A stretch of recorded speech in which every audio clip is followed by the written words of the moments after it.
Welcome back, ladies and gentlemen. This is Art of MMA, the podcast. We're back once again. Got a full house. Happy to have everybody joining us today. First and foremost, let me introduce the crew. No sense wasting time on the intro. You guys know the deal. Up first, MMA fighter. I'm talking about Sergio the Savage da Silva. Sergio, what's up, buddy? What's up, Mike? What's up, Brandon? What's up, Eddie? How are you guys? Also joining us, badass kickboxer, Glory vet. I'm talking about Brandon the Mechanic Catino. Brandon. What's going on, guys? Good to be back again. Brandon, just a heads up, the audio people can't see you wave. And last but surely not least, Pure Evil MMA podcast, MMA journalist. I'm talking about Eddie Vallejo. Eddie, what's up, buddy? What's going on, boys? Yo, I'm so excited right now. I'm so excited for this. I'm pumped too. Let's go. Mike, real quick, man. Next time you introduce myself and Brandon, please acknowledge the fact that we love Supermarket Sweep as well. I'm gonna let you know right now. I was about to jump straight into Supermarket Sweep. That was segment number one. Except I don't want all of our listeners and viewers just to quickly end the video. In fact, this might be the outro clip to see why people shouldn't watch this episode. But now, for real, people, welcome back. If you've been riding with us since day one, thank you so much. We love your support. If you're brand new, make sure you hit like and subscribe. But let's get into all the action. We've got a bunch of news going on. We're gonna hop into the news. Then we're gonna break into a couple of the events from last week. Bellator and UFC had some big events last week. And then, of course, everybody's talking about UFC 254. So we'll get into that, get our predictions. But up first, let's talk about a little bit of the news. Finally, we have a date, unless we don't. Conor McGregor, Dustin Poirier fighting at UFC 257, potentially Cowboy Stadium in January 23rd. And the big news I think of that is that it's going to be at 170, which makes Conor's third or fourth straight fight at 170. So I don't even know how everybody's going to jump back into the 155-pound division to fight Khabib, or maybe they just don't care anymore and they just want to make money. Eddie, what do you think about that? You think we're actually going to see it on January 23rd? Yeah, man. You know what? I'm not really that excited for it because that first fight, even though that was a long time ago, kind of caught me off guard because the whole Pacquiao, he's like, I want this fight to prepare me for Pacquiao. Definitely don't want to see him fight Pacquiao either. And at 170 pounds, I don't know about you guys, but I don't really like Conor at 170 pounds. I was actually enjoying him a weight class below that. I know he's not going to go power, but he has way more quickness than anybody. Yeah, what do you guys think about that, fighting at 170? My opinion, go ahead, Sergio. Yeah, my opinion on that is I think both guys know that they're naturally 55ers. I think neither will ever make 45 again, so that's out of the picture. Their fight was at 45. I think that's why Dustin didn't do so well. I'm not a big fan of rematches, but I do believe that the best Dustin Poirier we've seen have been at 155 pounds, which I have to think that when he fought Conor at 45, I think the weight cut was a factor. So I'm fighting at 170. They're not gigantic 55ers, so it's not like they're fighting guys outside of their weight class. Although the fight's gonna be at 170, that's where most guys at 55 are walking around the upper 70s probably. So I think that I think it's fair. I think it's not like they're fighting guys that's big. So I think that the weight doesn't make a difference. They're just fighting naturally where they should be fighting at. Brandon, you think this fight goes any differently than the first? I do, because I do think that Dustin Poirier is a totally different fighter than he was smarter. Yeah. when they first fought. So I definitely think it does go a little different. I mean, dude, the whole thing with 170. I mean, I'm cool if that's what they want to fight at, but if you want a title shot at the 155 belt, you have to fight at 155. You can't be fighting at 170 and then you're like, oh, title shot at 155. No, you fight at 170 and you get a title shot at 170 then. It's like, because I remember Conor McGregor, it was either him or was his coach had said it, I think previously was like, hey, if it's not a title fight or if it's not a number one contendership, I'm not gonna fight at 155. Like, why make that cut to my body? And the thing is like, I see what you're saying though, also about like the purist. A lot of the purists when Cody Garbrandt dropped down. Yeah. Everybody got mad he got a title shot. I was gonna say with Conor's last fight, I think was against Cowboys running at 170. It was like, bro, if you don't make that cut to 155, how do you know you can do it again? You know what I'm saying? He's getting older, time's going by. He's getting used to carrying around this weight where maybe right, if he does get the rematch, with Khabib or he fights Justin Gaethje for the belt, he might have trouble getting back down to 155. You think that fight takes place at Cowboy Stadium, or you think that's just a bunch of talk from Conor? Nah, I think it does happen because he wants fans, and at Cowboy Stadium you can have fans in Texas. I mean, barely though. I mean, I Yeah, don't know but, what it'd I be mean- like in January, but the game last night, there barely wasn't much. Well, no, but I mean that's where for on boxing side, that's where Spence and Garcia is gonna happen at because Spence is from Texas, but you can have a crowd there, and I think you can have up to. Is it 21,000 or was that Pennsylvania was 21,000? I don't know what Texas is. I know Florida just dropped the limit, but places like Miami are still limited into like 13. Yeah. Here's the other thing about that fight. Dustin is a completely different fighter when it comes to biting down to the mouth guard and just going in for a brawl. That first fight, he was so fired up and angry. He's actually just worked on that He for made a so mistake. long after that. What's that? Yeah, he got angry and made a mistake. Yeah. Conor I got think under his that- skin. I think that, and I think why this fight might be a little different is because I think ultimately Conor does win that fight, but I think it's going to be a lot closer. I mean, I do think it's a number one contender fight, though. I agree, but I also think that now we've seen Conor lose multiple times in the UFC, versus when Dustin fought him, he was basically undefeated, and everyone But was. he is coming off a big win from last year, though. By the time they fight again, it will be almost a year. Yeah, but since he last fought. we've seen him lose, right? Like before when Dustin fought him, although he had lost in his record, no one's seen it, right? No one really. You got caught in a knee bar years Yeah, ago Nate, at Cage. and Khabib all happened since then. Cage. So now Dustin's thinking like, yo, if Nate can beat him, I can beat him. Pretty much. Mentally, that does a big thing. When you see a guy actually lose, mentally, it shows you, all right, he's human. He can lose. And according to Khabib, Tony's done. Like, unless he fights Islam, and I guess I don't know. Khabib's trying to get everybody to fight Islam, but Chandler said no. Tony said no, and Khabib said if he doesn't fight Islam, he's not fighting me. And now Tony's even talking about going up to 170 also. So Ferguson might be done at 155 after this Gaethje fight. I don't really know who's next if it's not one of these guys we're talking about that's fighting at 170. Now, have they set up a press conference yet for the Dustin versus Conor fight yet? No, I mean, they haven't even really they haven't even talked about like making it official. That's why I said, I mean, who really knows if it's actually going to happen? It's a lot of how many times Conor say something and it changes 85 times before we actually get to it. Well, because Dustin tweeted out that photo of a contract, and then he had that tweet. It was like January 23rd, 25 minutes to make shit fair. So it was like, it's got to be announced this week. It's got to. Yeah, I mean, they were trying to get the date moved. They may still be trying to get the date moved to 2020, like we were talking about last week. But at this point, I don't see it happening. I think Dana has contingency plans for the two main events that fell apart already. So, speaking of some other contingency plans, Michael Chandler, as we mentioned, he's not interested in any kind of fight with Islam Makhachev. He's the fallback if for some reason Khabib or Gaethje don't make it to this Saturday night. He's the guy sitting in the wings. You know, we talk about people jumping the line as far as weight. Is it fair that he's jumping the line considering he's never had a UFC fight, no matter how great he is? Chandler? Yeah. Yeah, I think that's not fair. I think they should do the same thing that they did with Eddie Alvarez. They made him fight first and then fought for the title. They made Gaethje fight a few fights. Yeah, they did Marlon Moraes the same.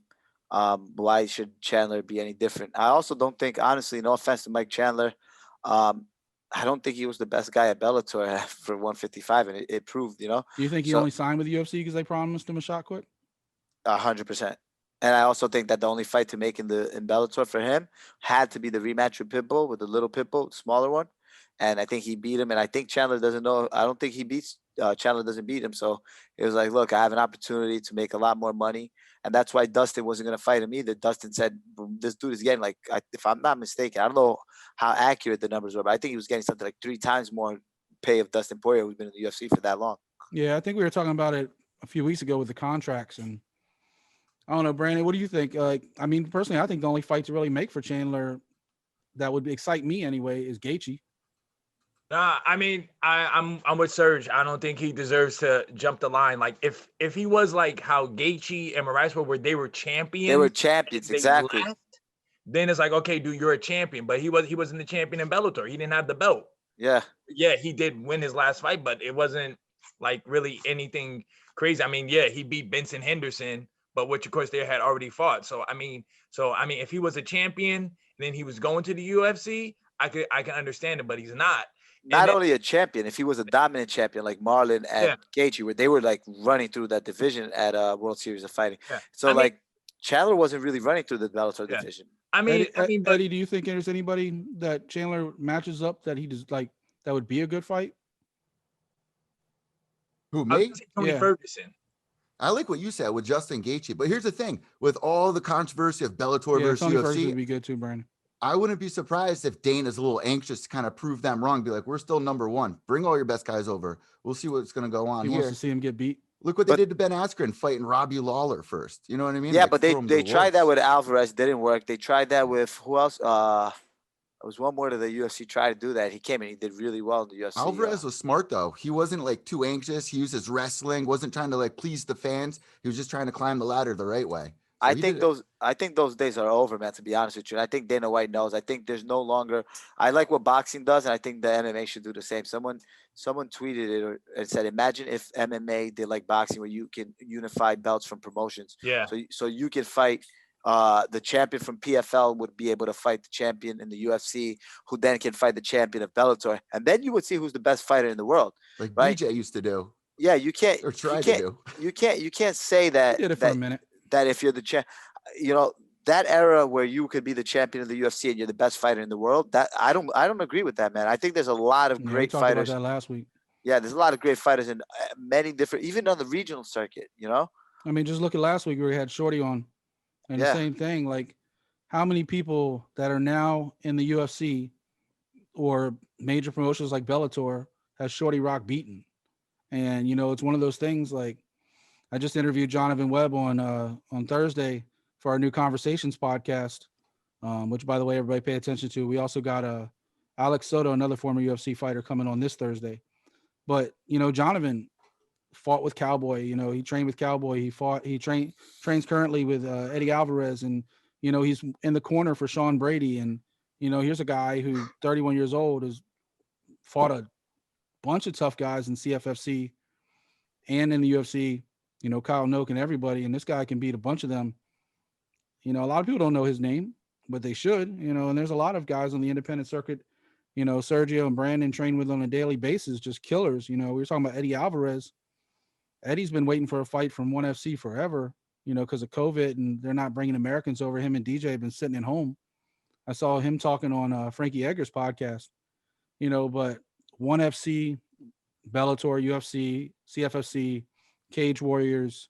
Sergio was talking off air about a couple other smaller promotions. The guys fighting in these promotions are killers, and they all deserve the same shot. I love Dana White's Contender Series. They give some of these guys a chance. But Dana is always trying to outprove that his UFC guys, especially the ones that he kind of found, quote unquote found, are better than the Bellator or, World Series of Fighting / Pro Fighters League guys. You guys, any of you guys think that in the next 5-10 years, Bellator or, one's huge overseas, obviously, but what would be, do you think anyone has a chance to be bigger than the UFC? Because I really don't ever see that happening. I think if ONE FC got out of Asia, I think ONE FC is committed to Asia, but I think the only ones that have the business and the money, they have the money to compete with the UFC. I disagree. I disagree with it being a money thing, because I think out of all those promotions, the ones that has the most money is actually Bellator. They're backed by Viacom. You want to talk about money? Everybody that's going over to Bellator they're getting paid. They're getting paid more. I know guys' contracts that they're getting paid more than what UFC are paying.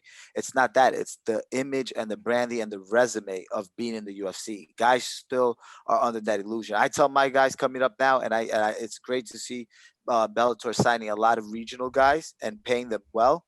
I tell all my guys, forget with that it's either UFC or bust. Forget that bullshit. Those days are over, bro. Those days are over. They're not paying everybody well. You heard what Shorty Rock said last week. They tried to paying everyone. Bellator. They tried to. Oh yeah, no, but that was a last minute replacement. You know, Yeah. but they're paying the guys with the names that they have. They're actually going out aggressively and getting. They're actually getting paid. And It's like we talked about a few weeks ago. Back in the day in the wrestling, UFC would WCW the bought all the UFC old would guys. never pay a regional guy a first. They have across the board what every guy is getting to start, like a base pay. Where Bellator, you can negotiate that. You know, so a lot of guys are getting good contracts. But I think it's the resume and the branding that people want to say, oh, I fight in the UFC. Once that mentality goes away, that like, yo, it's got to be in the UFC, and guys are like, you know what? I like Ricky That's like that in Bandeja. any sport, though. Ricky Bandeja did that. You know, he said, you know what? I remember speaking to him about it. He was like, yo, I don't have to be in the UFC. Another one that did a regional guy too that signed, he actually lost his last fight, but Sean T too, CFFC guy. Yes. Yeah, Yeah. unfortunately, he Side got with knocked Bellator out. too. You know, he got locked out, but still, he said, you know what? I'm not gonna sit here. He was on the Contender Series. He said, I'm not gonna sit here and just wait to be fucking Dana White's puppet and just wait for him when he Gotta get wants it. paid. And I'm gonna get paid, and I like that. And I think when more guys do that, there's a lot of great regional fighters, and when they go, you know what? I'm gonna take a fight with Bellator where I'm gonna get paid versus sitting around waiting for the UFC. When they start doing that, and my another boy I want to shout out to, unfortunately had his first loss as a professional and amateur, John Gotti. He's one that's always spoken to me, and that's what makes him so smart, much smarter than a lot of fighters. I swear to God, he's the first one. He goes like, "Yo, Is he any relation? yeah, Yeah. he's a Is it the grandson." He's the son of Junior. Yeah. The son of his grand. Okay. So he goes, he's told me from day one. He goes, Serge, we're hearing everybody out. He's like, I don't have to be in the UFC. He told me that. He's like, yo, I don't have to be. He's like, yo, I gladly fight for Bellator and make a shit ton of money. So I'm like, good, you're smart. You're smart. I had dinner with his coach. John's coach Derek brought me, Panza. my father out. Yeah, Derek, who's, man, he's got a crazy story as well. And he was basically saying the same thing. Like, we don't need to be in the UFC. He's so, dude, the third is so smart. He doesn't go out, hang out with people. He never cheats on his diet. Really smart kid. Yeah, he's gonna be really good too, man. So it's kind of crazy to hear that he doesn't even think he needs to be in the UFC because Nope. you know Dana White wants him so bad. so bad. Dana White Name value. tweets and retweets every time he fights on UFC Fight Pass for CES. He always says he did it when Fight Island's first day. He's like, "Oh, John Gotti's fighting tonight." He posted it that he wants him so bad. That'd be so good for the UFC to have. I think Bellator, you know, we'll move on a little bit, but I think Bellator has their niche, right? Like they just keep reminding me, and Brandon probably verify this. He watches wrestling like I do. Just keeps reminding me of WCW when some of these guys, whether they were still in their prime or on their way out, they went and they brought in these names to keep the cards relevant. And then, you know, they try to make a bunch of like smaller guys into stars based on pairing up with the big names. And Bellator keeps paying these guys more than UFC will pay them. I mean, Benson Henderson, Phil Davis, Rory Machida, McDonald, Lyoto Machida, Bader, all these guys, and Bader, a couple of them, Machida Chael. will tell you, like I've heard interviews with him. Dana White told him to take the Bellator offer. He's like, you're not a main event guy here anymore. There, you could be a main event guy and get paid. Go take the money. And Dana does that sometimes. You know, he'll sit there and tell you, take that money. You know, and it's what's funny is speaking of Bellator, I saw this little side note. For those that do watch wrestling, you got the people like Bobby Lashley and Jake Hager and some of those. Brandon's boy, Bobby Lashley. Still waiting to get Bobby back in the fight. But Jake Hager, who's on AEW, formerly Jack Swagger in the WWE, he's making a return in Octagon on 10/29. He's fighting Brandon Carlton on that Mohegan Sun Bellator, card. right? Yep. Bellator. On Bellator. Is he a good fighter? Both of them are 2-0. He's got a lot of good wrestling. He's a former All-American wrestler in real life. Okay. He was one of those people that Jim Ross and all those Oklahoma and all the Midwest guys were like drooling over when he was coming out of college. And they got him into professional wrestling, and now he's had a couple fights, but he just makes so much money, obviously, with professional wrestling that it's kind of hard to get him fights. But he's looked good in both fights. I mean, he's fought people he's supposed to beat. So we'll see as he keeps moving up the food chain. I never understood that, man. Guys who are making shitload of money in professional wrestling and they're not really getting fucking punched in the face. Competitiveness, right? I'd take it. I'd take that over getting mixed MMA all day. You know, some people just got that competitive fire. Go, two Brandon. things. I was gonna say just two things on the whole about Bellator and like taking over from the UFC. I say two things. One, people need to realize, man, we're called prize fighters. You fight for a prize. So to me, it's whoever's gonna pay you more, that's where you should go. Yeah. You know. And then the second thing is, to me, I feel like Bellator, PFL, and all of them can't get the recognition that, you know, Serge was talking about, because people have UFC branded in mind, is because the media doesn't cover them. Like anywhere you go, the media always talking about any UFC event, but Bellator, you might get one person talking. You know why? Why? Dana White blacklists them, bro. Exactly. 100%. Yeah. You know, and so that's why, because that's why, like, even on fight nights for Bellator, like you're saying, I'm looking at my Twitter, I'm hearing crickets, except for maybe like one person who might be covering it. But like fans, you don't hear it. But then it's a UFC fight night. My whole timeline's people just talking about fights, and I'm like, where's this for Bellator? Where's this? You know, PFL. Dana's real cutthroat with like it. That. Yeah. Dana will take your credential off, bro, if you promoting. I mean, for Bellator. better or worse, you know, he's very much, you know, about his business. Yeah, I mean, he's smart if you think about it, really. Can't Won't win even if mention people the don't see him. names. He won't even mention names of other promotions. Yeah, I love, you know what I love when he does, man? This shit, it pisses me off, but like when like he'll be a badass fighter. He did this recently with Pitbull, and somebody asked him about Pitbull and like Diego Lima, and he goes, Douglas Lima, sorry. And he goes, who's that? Pitbull, like, I don't even know who that kid is that beat Chandler. He's like, oh, you signed Mike Chandler, but you know, he lost to Pitbull. He got knocked out. And then it was like, never heard of that fight. I'm like, you haven't heard of him. The kid's been dominating for the last decade at your biggest competitor. You telling me you've never heard him? No, he heard. He just doesn't. He's doesn't want to acknowledge cutthroat. him, yeah. He won't admit it. I'd love to see Lima come over to the UFC too. I think he could be the champion in the UFC. I mean, I've interviewed Diego so many times, man. That would just two brothers inside the UFC would be. I think Douglas would be the champ. I think he kills Usman. He's so good, bro. Yeah, but will he take the pay cut to see? Nah. That's the one thing Dana does. Like Dana makes it look like if you're not champion in UFC, you've never done anything in your career. And it might not be real. But like you said, he has the media blackout, and the media follows it. Yeah. They drink that Kool-Aid. I know Douglas personally, man. He has a beautiful family. He has his kids. First thing he's told me, he's another guy from day one. He said, they don't pay me. I don't give a fuck. I don't have to prove anything. I'd rather sit here and fight at Bellator and make my money.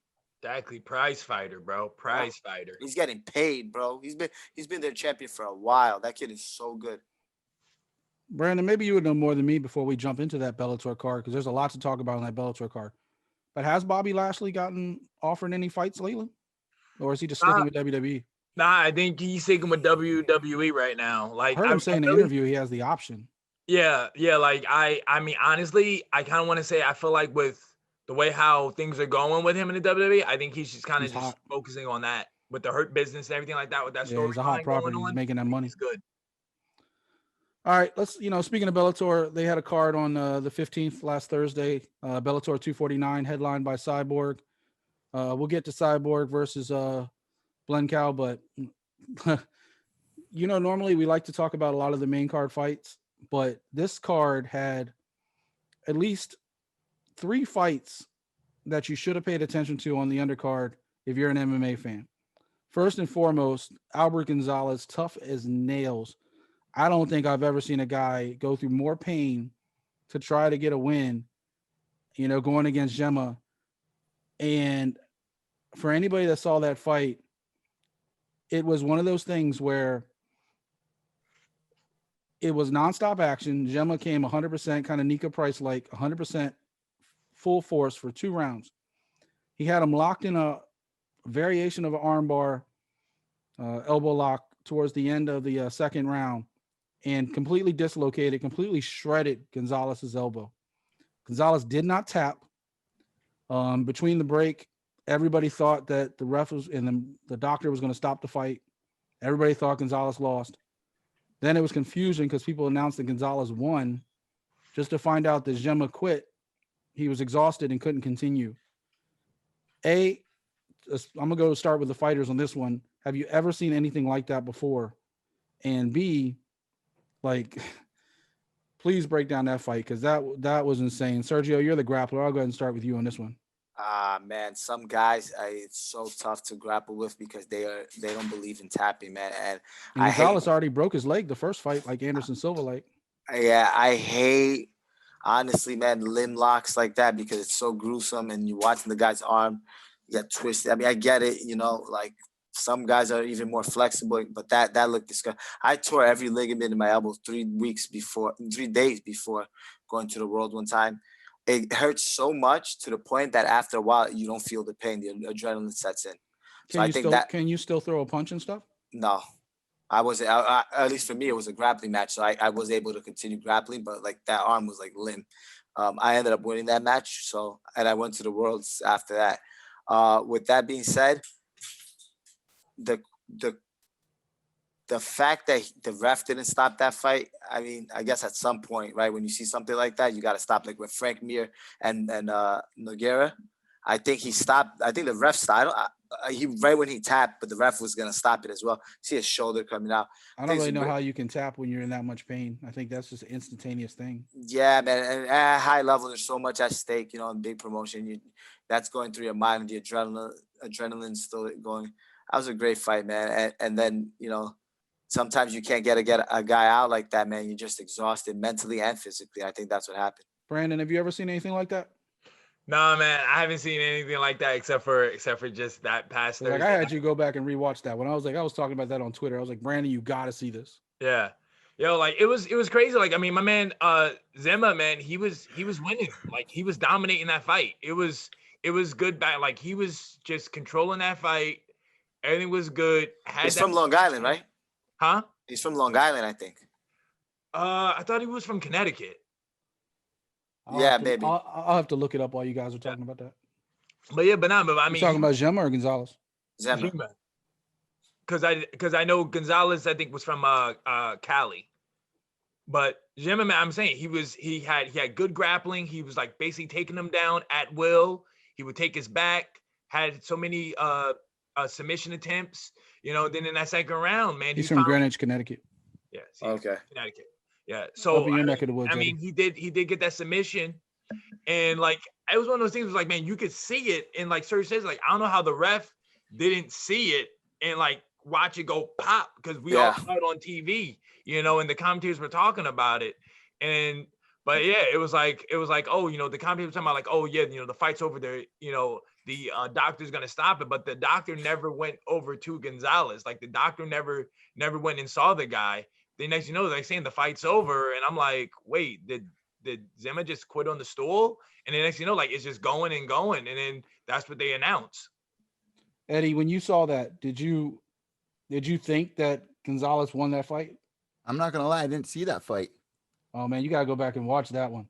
That entire undercard of Bellator from Thursday night was exciting. There was, not just that fight, but I watched some highlights, like my boy Mikey Kimball fought, fought. I saw highlights, but I didn't get to see all of them. Yeah, he got schooled a little bit, but we'll get to that in a second. But I never. One more thing, but just about this fight, I've been in some fights, and that's one thing that I've always got credit with people. Where like, man, I literally couldn't lift my hands anymore. I was so tired, I couldn't. I fucking finished the fight, man. I hate knocking guys. I hate judging guys after the fact. But damn, quitting because of exhaustion. I'd rather be like TKO'd because I couldn't put my hands up than just sitting on the stool and say I can't. Yeah, I was talking to Brandon before we went on the air, before everybody else joined, and I was like, I've been carried by the if you knew, and he knew, he pointed to the ref. He was like, his elbow's out.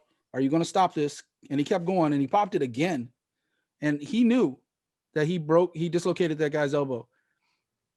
If you know that, don't you at the very least, when you go back to the corner, wait to see what happens before you quit the fight? Like wait till the next round starts. But how do you even quit because you're tired? That doesn't make sense to me. Yeah, I mean, I've seen fighters. I've seen Kimbo Slice back in the day go out for a third round knowing he had no business being on his feet, and he still kept going. That's what I'm saying. I've been carried physically by the commission to the back after my fight because I couldn't walk. My legs were like I couldn't physically walk. That's how tired I was. Some people got it and some people don't. It's just that heart. And Xhema, for as much talent as that guy has, because he had Gonzalez in all kinds of trouble for 2 rounds. I'd be pissed as a coach. I'd be really pissed, man. Yeah, Gonzalez hats off to his toughness, but Xhema to gas like that. I mean, I'm okay with a guy gassing. I'm okay with a guy losing. That's okay. It's part of the game. I'm not okay with you quitting because you're tired. Yeah, he's got to go back If and learn that how was to the pace case, himself. I'd rather him come back and make an excuse and it had said like, you know what, I broke my hand. Oh I hurt my ribs. I couldn't go anymore. Than just fucking quitting because you're exhausted. Yeah, I mean, we've seen so many fighters gassed and still keep going. So for him to, especially when he should have won, like there's no reason he didn't get the win. Gonzalez's arm was destroyed, but that's the way it goes sometimes. Speaking of submissions, this is a guy straight out of New York. You guys are probably familiar with him. Aviv Gonzalez. He defeated Logan Neal. He's another one of Bellator's, I don't want to call it a pet project, but they have a lot of these 19, 20-year-old kids, Pico and all those guys that they're pushing pretty heavily. He got in the fight, pretty much went straight to his back. He had some of the slickest transitions I think I've ever seen. I mean, yeah, Logan Neal took the fight on short notice, only 8 days. But Gonzalez, if he works on his footwork, that was the only flaw I saw in that fight, was his footwork was kind of off. And Brandon, you being the kickboxer, probably knows that better than anybody. But this kid's a Gracie black belt. His striking's going to get better. He's training with Ray Longo now out in Long Island. This kid has an insanely bright future. Did either one of you guys catch that fight? Yeah, I did. Go ahead and talk about that one. I've been watching this kid Gonzalez. What's his name? Gonzalez. That's how you pronounce his name. Gonzalez. No, Gonzalez. Yeah, Gonzalez. I mean, his father fights for Bellator as well. Yeah, his father was a fighter. Yeah. He, I think he still is, or maybe he had a fight recently. The kid is good. He's a good grappler. A lot of different transitions and variation. He trains with a lot of high-level guys. He's smart that he went and moved over for his striking to Ray Longo, so he knows where he needs to get better at. Because you know what?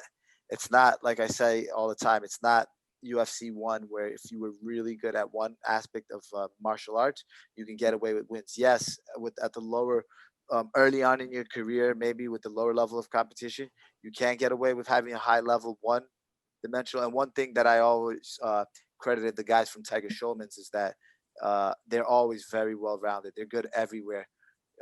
Yeah, they probably stand out a little bit more striking wise, but they're also very good wrestlers, also very good grapplers.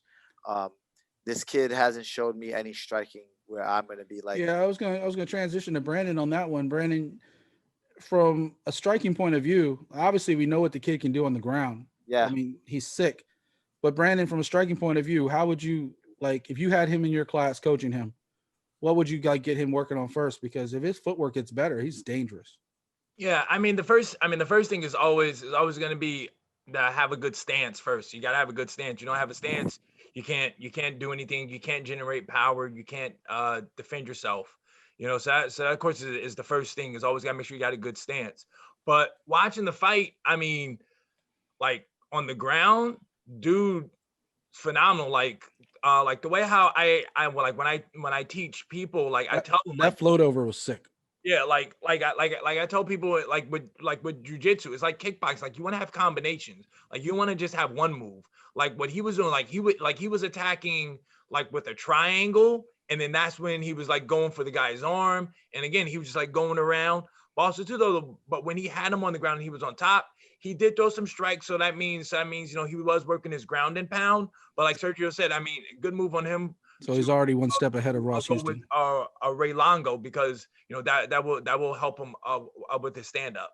Well, what do you guys think about that? Like, should a fighter be going into this professional career? I mean, he's only got a couple fights, but shouldn't you have some striking underneath you before that? Because now you're in Bellator. I know you're starting at under the prelims, but you look at guys like Connor's boy, the grappler. He has awful stand up. When are you supposed to work on that in your career in a fight? If you lose a fight, it sticks with you. So, do you think a guy should go pro while learning that, or should he do that in the amateurs? I think that's actually the promoters' fight problem. That's their fault. They do it that way, where they put these guys on these big cards, and they feed them certain fighters so that they can look good, and they're trying to build them up, where they're actually doing the fighter and their career a disfavor, and it always never fails. It shows at the end. If you keep giving guys fighters that that will favor them because of their style, right, just to build their name, they're gonna eventually get exposed. Yeah, we were talking during Thursday's show with Jonathan, like he took his very first fight and he had never even thrown a punch. Wow. He took it on 2 weeks notice and never threw a punch. And some guys got it naturally, but most of the guys, like, you know, but it's look called at mixed how, martial arts. You got to know a look at little how of everything. how long ago was that though? Think about it. Yeah, but I mean, look at CM Punk. Like he was a grappler. He did some jiu-jitsu, but he's never really fought anybody, and he looked horrible in both fights. You know, sometimes people they see stuff on TV and they think they can do it, but sometimes again, you can get away with it. Again, I think that it comes down to timing, right? Like you said about Jonathan, that was probably 15 years ago. Yeah, pretty much. So like yes, 13. that was easier to do back then. If you were really good at one martial art, you could fight a guy. Now it's harder to do that. So now CM Punk did it now, and he looked horrible. I knew he was going to lose to that kid Mickey. I knew that fight was going to go just like the way it did. Even though I do want to point out, I saw a picture on the line the other day. Sergio reposted where he was hanging out with CM Punk. Well, I had Bilal on. Bilal was trying to hype up CM Punk. He was like, I've never seen a guy like this. He's going to do good. He's got a great personality in, you know, as far as entertainment goes. You know, he's worth putting on a broadcast because, you know, Dana White's going to get 1 million buys just because his name is there. But he's just hurting himself. He's an older fighter trying to learn new tricks. And unfortunately, that's not easy to do at any age, let alone when you're already up there in age. You know, for CM Punk or anybody, I think some of these guys that come in with a grappling background have a little bit better opportunity because if you get on the ground, you can make things happen. But if you're a striker, I feel like you're at a big disadvantage because if you get taken down, that's it. You know, you look at James Toney back in the day against Randy Couture. Yep. James Toney can knock your lights out in a heartbeat if he touches you. I always say that all the time, and people look at me and they're like, "Oh, you're biased because you're a grappler." It's not. It's that. See, it's just human instincts, and I'm not saying to properly. And Brandon can probably add to this, but anyone can clinch a fist, right, and throw a punch. I'm not saying they're going to properly throw a punch, but you have a puncher's chance. Yeah. I tell people this all the time. You don't have there's no such thing as a grappler's chance. If you don't know how to grapple and the guy gets you on the ground, right? Night. That's it. It's over. So when you get a guy who has some grappling, like you said, you were talking about Jonathan, he has a better chance of being successful in MMA than a striker who has no grappling. Because once the fight goes to the ground, that's it. It's over. Like there is no faking it on the ground. And on the feet, you can get lucky and hit someone, you know, just by instinct. Yeah, I mean, that's a perfect transition to Eddie. You were just talking about it. Mike Kimball, he hit the next fight was Damon Blackshear versus Mike Kimball, and he lost to rear naked choke. And Mike Kimball's one of those guys that trains with MVP, talented striker, got on the ground, and even though he didn't look like he was panicked or anything like that, he just didn't clearly have a skill level to keep a slightly more experienced Blackshear off his back and getting that choke. Eddie, when you saw that fight, what was going through your mind when Kimball got to the ground? Well, a lot of Mike's fights have lost to the ground. I've interviewed guys that he's fought, and the saddest part about Mikey Kimball is that last year he was blowing up. Remember? Yeah. He was, and I even was talking backstage. He was 2-0, and then now he's like 3-3. Yeah, Bellator brought him on the undercard. I think they even put him on the main card. He lost the fight. He was blowing up. He was making a big name for himself, and it kind of makes me worry because a fight like that, it's so much harder to get back now to where you were if you're losing fights after blowing up. So I'm kind of worried about Mikey Kimball, and I'm sure he's thinking about it right now. Getting in the gym, he trains with a lot of great guys, so it's like we'll see what happens next. But it was just a very difficult fight to watch. Again, goes back to what I was just saying a minute ago, right? It's I blame the promoters for that. I remember his pro debut, and I remember when he blew up because I know the kid. I've trained with the kid he fought, and the kid was a striker.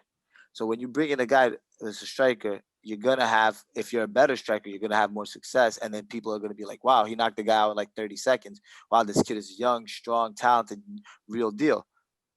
But yeah, like Brandon, I think that's Bellator's fault, isn't it? Because they keep, like we were just talking about, you know, with Aviv Ghazali and Aaron Pico, and Bellator's so desperate to get some of these young guys. I mean, Brandon, you're a kickboxer. You know, yeah, you train MMA, but you get some of these top level guys on your back. I mean, it's like, to me, it's one of the things, like, people want to say the promoter, but it's like the fighter or the coach has to sign off on, like, you know, they too put their. Of course, I mean, they're not going to say no to the opportunity. Yeah, they're never going to say no to an easy fight. Yeah. But what I'm trying to say is, like, for instance, like you know, you guys are talking about like Aaron Pico. Like Aaron Pico, he was Got knocked he out was his first sa- fight. He was saying that he wanted the bigger names and stuff like that. Like he wasn't trying to, get his way, he wasn't trying to take his time. He just wanted to get the fights. It was like, well, can somebody in the coach, and like one of his coaches tell him like, yo, like let's maybe take a different fight, let's maybe ease up, or let's like fight differently. It's to me sometimes, like I want to say, it really is up to the fighter. Like the promoter is there to promote a fight. They give you a name, you either say yes or you say no. They're saying yes to it, that's kind of on them and the people that they have in their corner. But speaking of that fight though, man, like I mean, I thought like when I was watching the guy, I was watching his movement. I was like, okay, he does look a little like MVP because he let his hands come out, like how MVP does. But with the finish to the fight though, it was so quick. It was like, man, the guy took him down. He popped right back up. So, I mean, it wasn't like he was on the ground. He was getting dominant. Like he got taken down, popped back up. When he popped back up, that's when the guy just kind of jumped on his back and it was a wrap. And like sometimes things like that, it just happens so quick. You don't really. I mean, and props to Blackshear. to- Blackshear looked a lot Yeah. more seasoned than his record showed. Yeah. Like that guy looked like he belonged, and because of this now he gets another fight. So definitely props to Damon Blackshear. What do you do in this position if you're a coach, though? Or if you're Mikey Kimball, do you change camps because he left Jesse James Kozakowski's crew, which they grew up together training. I mean, Mikey's been training since he was a little kid. I just saw that kid Jesse James. He fought one of my boys, but now I saw he's training down in Florida. I think with my other boy Jared. I mean, Kimball. I think they said during the broadcast, Kimball's training down in South Florida too. Yeah, he is with them, with Jared and them. So he went with that kid Jesse too, I believe. Yeah, and MVP's down there too. Hard Knocks 365. All right, yeah. That's where Michael Chandler and them are at. Yeah, it's a good camp. I mean, It's I think Kimball MMA. just needs some more winnable fights. He needs more training. He needs more seasoning before he completely gets his confidence shattered. We were talking a few weeks back, after the Ronda Rousey fight when, she lost, she got knocked out and then she came right back to another big fight and got knocked out again. Sometimes you got to rebuild your confidence, and whether it's at the top level or, the lower level, Mikey, get him a couple regional fights, let him get on a CES card, let him get on a CFFC card, let him get some fights that he might, that'll be tough and he'll challenge him, but get his confidence back up and then give him another shot. It's funny. If I'm gonna be honest with you guys, when he was blowing up last year, I might even look for the text. I might have it. I remember sending a text to my manager and say, please give me this fight. I knew he'd be for Bellator. I knew he'd have a problem on the ground, and that's obviously where I would want to fight. So what's funny is that I kept trying to kind of poke Jonathan to coming back and fighting one more fight because he's only 31, and he kept saying, he's like, who knows? Maybe I'll get the itch. Maybe I won't. He's really enjoying training people like Sean Brady and stuff, the next generation of UFC. But I'm listening to this broadcast so far, and I think somebody else on this show is getting an itch because Sergio's called out about four different people so far. Listen, I want to fights that are going to motivate me to train, if that makes sense. Called out like 5 guys on the show already. Listen. I want to fight guys. Like I said, I think the kid, Chris Motillo, I think he's really good, and he just beat a good friend of mine. I know we were talking about it off air. I think guys that are it makes sense now, like guys that are going to make me get up off my ass instead of just training people and want to train and want to get better. I don't want to fight easy fights. I want to fight guys that either have a hype behind them or that are going to make me be like, yo, you know what? If I don't train my ass off, I'm going to get my ass kicked. Yeah, you need that motivation sometimes. I want a motivation fight like that. Challenge, yeah. Not much to really talk about with Christian Edwards. He kind of cruised by Salim with another rear naked choke. The only thing really notable about that is now Edwards is he was 3-0 coming in. He's only 21. He's now 4-0. Salim didn't have much experience, 5-3, but he was 35 years old and he does train with Chael Sonnen out in Portland. But from the beginning of that fight, Edwards kept the pressure on, looking for the back, looking for the grappling. I think he almost had him with a rear naked in the first round. So it's kind of only a matter of time in the second round because clearly Salim couldn't stop the transition there. You guys got anything to add about that fight before we keep moving on? I didn't watch that one, if I'm being honest. All right, cool. Crickets on that one. But Edwards has a little bit of a future. I think he's pretty good. One of the undefeated fights that fighters that Bellator's been promoting did take the L on Thursday. Kyle Crutchmer has been kind of promoted as one of the next big like fighters for them. He was undefeated coming in, but he fought one of the tougher guys. Obviously the toughest guy he's ever fought since he lost. But Lokhov came in on a 7-fight win streak too. So that was definitely a step up in competition. I think the biggest thing that came out of that fight, more than anything, was Lokhov. I've seen a couple people start a meme online saying he was like a zombie. He was just standing in front of Crutchmer, just letting him hit him without guarding himself. So I've seen a couple of videos where somebody's done that before and ended up unconscious. Worked out for Cameron, but did you guys catch that fight at all? Yeah, I saw a clip of that fight where he's actually like standing there, eats a punch, right? Yeah, he did it. He did like 4 or 5 punches. He didn't put his hands up. That guy's from up by you, isn't he, Eddie? I don't know. Yeah, he is. He changed, I think, with that team. What is it? Team Link, I think it's called. Oh, yeah. That's talking about Cameron? I'm actually wearing the owner's girl shirt, Igdalia Oh. Medina. I'm actually wearing her shirt right now, Team Link. Damien, the Omen Traits trains over there too. Who? Damien Traits, the Omen. Damien and Chicky.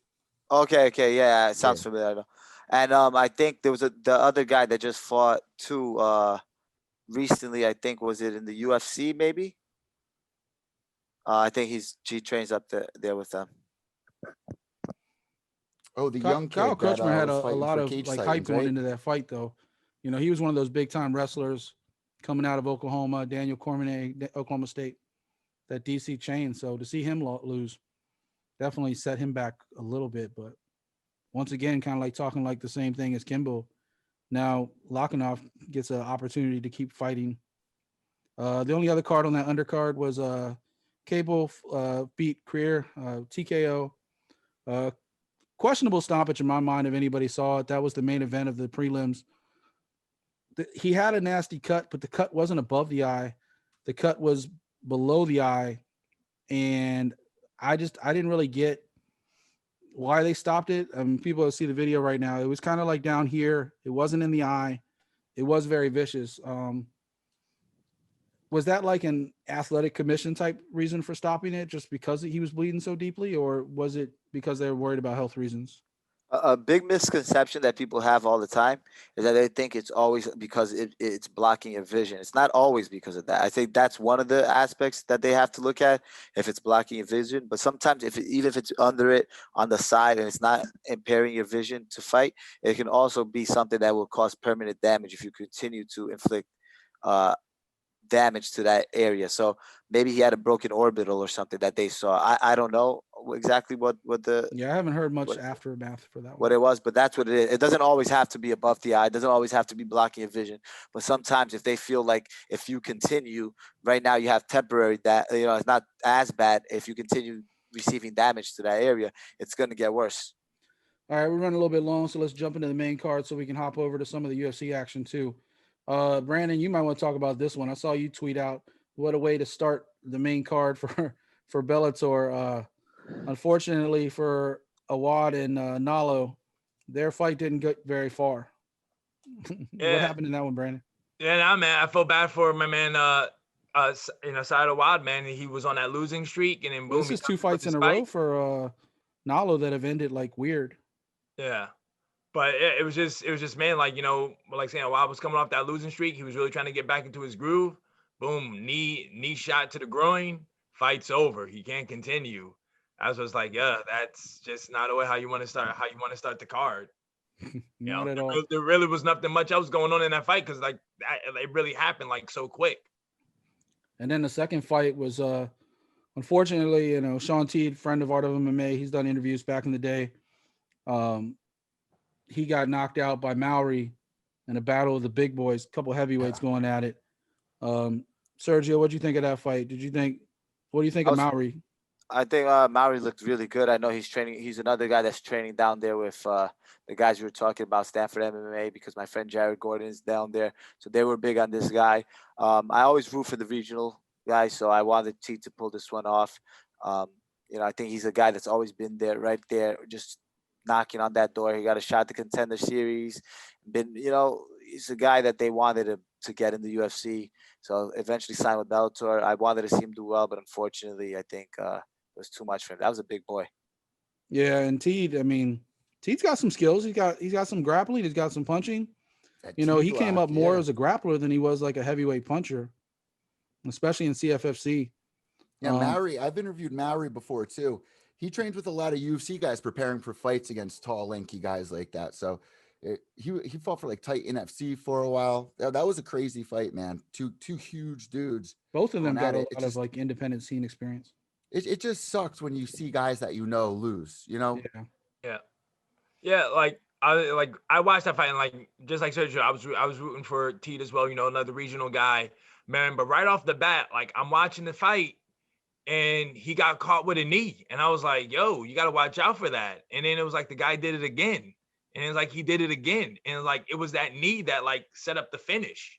And I was like, yo, and like in my head, I was like, man, I don't know if he just wasn't seeing that knee kick coming right up the middle or what, but I saw that like right off the bat. I was like, all right, man, he's got to watch out for that knee. And then, you know, the knee just kept on coming. Yeah, and then that next fight, most of you know pretty well. I know Sergio knows both guys, Higo and Bandejas. Higo got the rear naked in the second round. You kind of called that one last week. You said that Higo just had the more well-rounded game, especially the grappling. How'd you guys see that fight playing out when it got started? Because at first they were kind of feeling each other out, but then Higo just got on the ground and that was it. I said it. I said if it got to the ground and Eagle had the huge advantage there. He's a very high level black belt. What I was more surprised with, I didn't think Ricky would be taken down that easily. I think the wrestling part was what shocked me. I thought that Eagle was gonna be able to eventually implement his jiu-jitsu, but I thought Ricky was gonna be more a better defensive wrestler. He's a good wrestler. He's a tall, lanky guy. He kept the distance. Eagle's a shorter guy. I think that Ricky was going to be able to stand the outside, and I was wrong. I think the wrestling was what shocked me from Eagle. I think Higo's come a long way. He's good, man. When he fought Dantas, he lost a split decision, and that's when Dantas was on his prime, killing everybody. So he's always been really good, you know. Yeah, but I mean, his last couple of fights, he looks like he's a contender now. Yeah, he could beat any guy in that division for sure. Brandon, what'd you think of that fight? Yeah, man, I thought Ricky would have a little more for him on the ground, but it just wasn't the case. Like again, man, like sometimes, man, like I know it's like it's one of those themes, like these themes that I have that when I see with these fighters is like when we first saw Ricky, insane, he's a Jersey guy, he was hanging out at Nick Catone's, and then out of nowhere, he made the switch. Now he's down at ATT. And I want to say, what is it? Isn't it like this fight? And I want to say even his last fight, I don't think he won either. And like, I don't know, was it because of the change? He got these new coaches, they don't know him, you know, I don't know. Like, I see that when I see. There's also been questions of his work ethic too. Yeah, you know, and they were. It's like one of these things, man. He came into Bellator with Nick Catone, got the big win over Gallagher. And the next thing I know, he's now with ATT. And I'm like, why not stay with the team that got you there? Like, did you think that going down to ATT would maybe bring you more opportunities, make you better? I guess maybe that's what it could have been. But to me, so far, it doesn't look like it's working. Yeah. And then the co-main event got canceled. The other Pitbull brother, Patricky, who funny enough actually has, I didn't realize this, he's got the most wins or tied for the most wins in Bellator history. I think it's knockouts. Most knockouts. Is it knockouts? Yeah, he's definitely got like a little bit of both. Long. Yeah. Yeah, he either loses or knocks you out. Like that's his.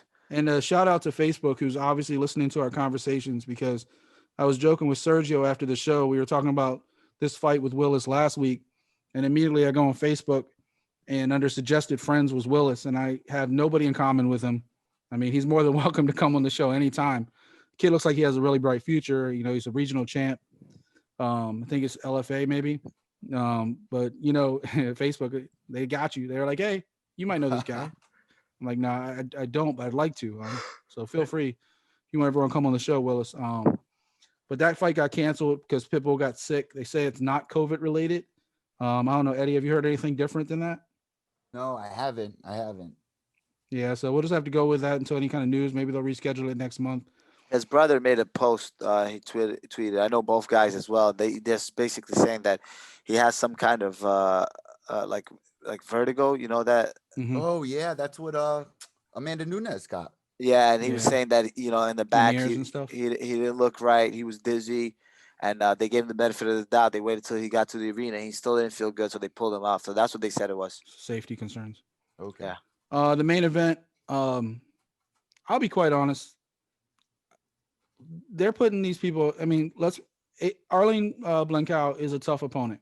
She's fought a lot of people. She's been around for a while, but it seems like Bellator has a ton of ladies in this division that have no business being in the cage with Cyborg. And even though this one went to the second round, Cyborg got her first ever win by submission. I feel like that was also because GDR got the submission last month and she wanted to kind of keep the name about her. But like if they're spending all their time, and we can talk about this fight for a second. I mean, I don't think it deserves more than that, but if they're spending all their time trying to get a cross promotion fight with Nunes, what's that say about the level of competition that they have in Bellator? Brandon? I mean, I'm really gonna like, so disclosure. I actually am a fan of Arlene Blinko. I mean, she's fought some tough girls, but yeah, I agree. Yeah, I mean, like this is But she's this not is her second Cyborg. title shot, because she had fought. I think it was Julia Budd. Julia She Budd, lost to her. who's tough. I mean, to me, the thing is like, dude, to me, 145. There's nobody there in like that division. Like, I mean, you look at the UFC In the world. Who is their Yeah. 145 division? They've had that division for like 5 years or 4 years or whatever, and all it was just Cyborg, and then it was just a Conan. bunch of 135ers moving up. And now, really, their true 145 is just Megan Anderson. Yeah. That's it. What about the girl from PFL? Spencer.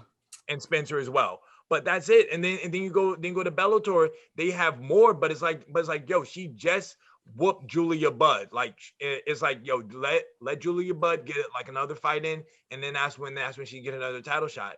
To me, it's just like it's just like the PFL. You got one, their 155 division. To me, like the women are in the lower weight class. Like the higher you go up, is gonna be less people. Like, but then also too, you gotta remember too, man, Cris Cyborg is just a beast. I was gonna say no that. matter who she's fighting. She was going through everybody when she Yeah. was in Strikeforce. She was going through everybody. It's like, to me, it's just like at 145, 155, there aren't that many women. There's only a handful. I feel like she's always suffered from her organizations. success. She's always suffered from success. Like after she, like the big hype early on, remember Elite, when she fought Gina Carano, that was the big fight to make. Everybody's like undefeated Gina Carano, just tough as nails, knockout, going to kill you type Cyborg. They fought, and a lot of people think she crushed Gina. Gina did go back and forth with her for a little while. If you watch that fight, Gina There's actually let 1 go of a second submission. left. Yeah. Freaking second. Gina, early on, Gina had her, and Gina just let it go. And she had like a guillotine or something like that, and she just let it go. But regardless, Cyborg after that fight, she hadn't had any competition until she fought Nunes. I mean, until Nunes, she was running through every single person. So it makes sense to want the rematch. But if you're going to go to Bellator for the money, I mean, and let's be clear, that's 100% what it was. We were talking about this earlier. Scott Coker's a huge fan of the Cyborg. He's in the Cyborg business. Dana White's always given Cyborg a hard time, back from being represented by Tito to Invicta. He made Cyborg jump through every hoop just to get into the UFC. And then once she was there, he knew he had nobody for her to fight. GDR didn't want to fight her. Nunes went up and whooped her. Holly Holm a fighter, but there's just not any fights, no matter whether it's UFC or Bellator. It's kind of like what we started the show talking about, bringing Ben Askren and bringing Michael Chandler, and see, like, we're going to get you to the top. You're going to fight Amanda Nunes, and we got the best female in the world. Yeah. And then we're going to let you go. Yeah, I think what Dana White did was dirty to Cyborg. I mean, I know she wasn't the greatest business partner, should we say, but just to loop around what Brandon said earlier. First of all, I'm a fan of Blackhawk, who just fought her. I think that girl's actually really good. I think instead of criticizing her skill sets, I think let's praise Cyborg, who I think is the greatest female fighter of all time. And I'm not really trying biased. to criticize Blanca. I'm just saying, there's just a lack of depth. But I think Blanca would go to the UFC, and at 35 would be most of the 35, not most, but would be a lot of the 35ers. Yeah. I think that Bellator actually has the better a talent with the heavier girls in the UFC. The UFC, I think, has the lighter girls that are tough. And other than, honestly, Amanda Nunes, really, there's not another girl there that would give Cyborg a fight in the UFC either. I think. Well, unfortunately for Cyborg, they're not even talking about another Yeah, but Bellator fight. They're talking about her yes, boxing. because Dana White is smart. Dana White doesn't want to risk Amanda Nunes losing to Cyborg. Well, That's why he I'm doesn't. saying even in Bellator, Scott But Coker's they're not talking but about another be- fight with her at MMA. Yeah, They're because talking about her setting there up for a isn't boxing anybody, fight. because there's She got nobody. she got one more. She got one more person that she has to fight, and that's Kat Zingano. We can't forget about her. Yeah, but I get think back in the groove. That's the She thing. would destroy Because she's Kat. been out of the radar, man. She needs Yeah, but I needs to think have a couple more fights. I love think Kat, but she would destroy Kat. Yeah, I think Cyborg is going to destroy everybody, including Amanda Nunes. My pick. I would pick Cyborg to beat Nunes. I don't think she beats Nunes. I think Cyborg came into the UFC, fought her fight, and when she fought Nunes, that's the worst thing you can do as a fighter, is underestimate somebody. I think she went in wild. She went old. Like, if you watch how she just fought Blanco, that's how you pronounce her name. She's a good striker. But Cyborg was mixing it up.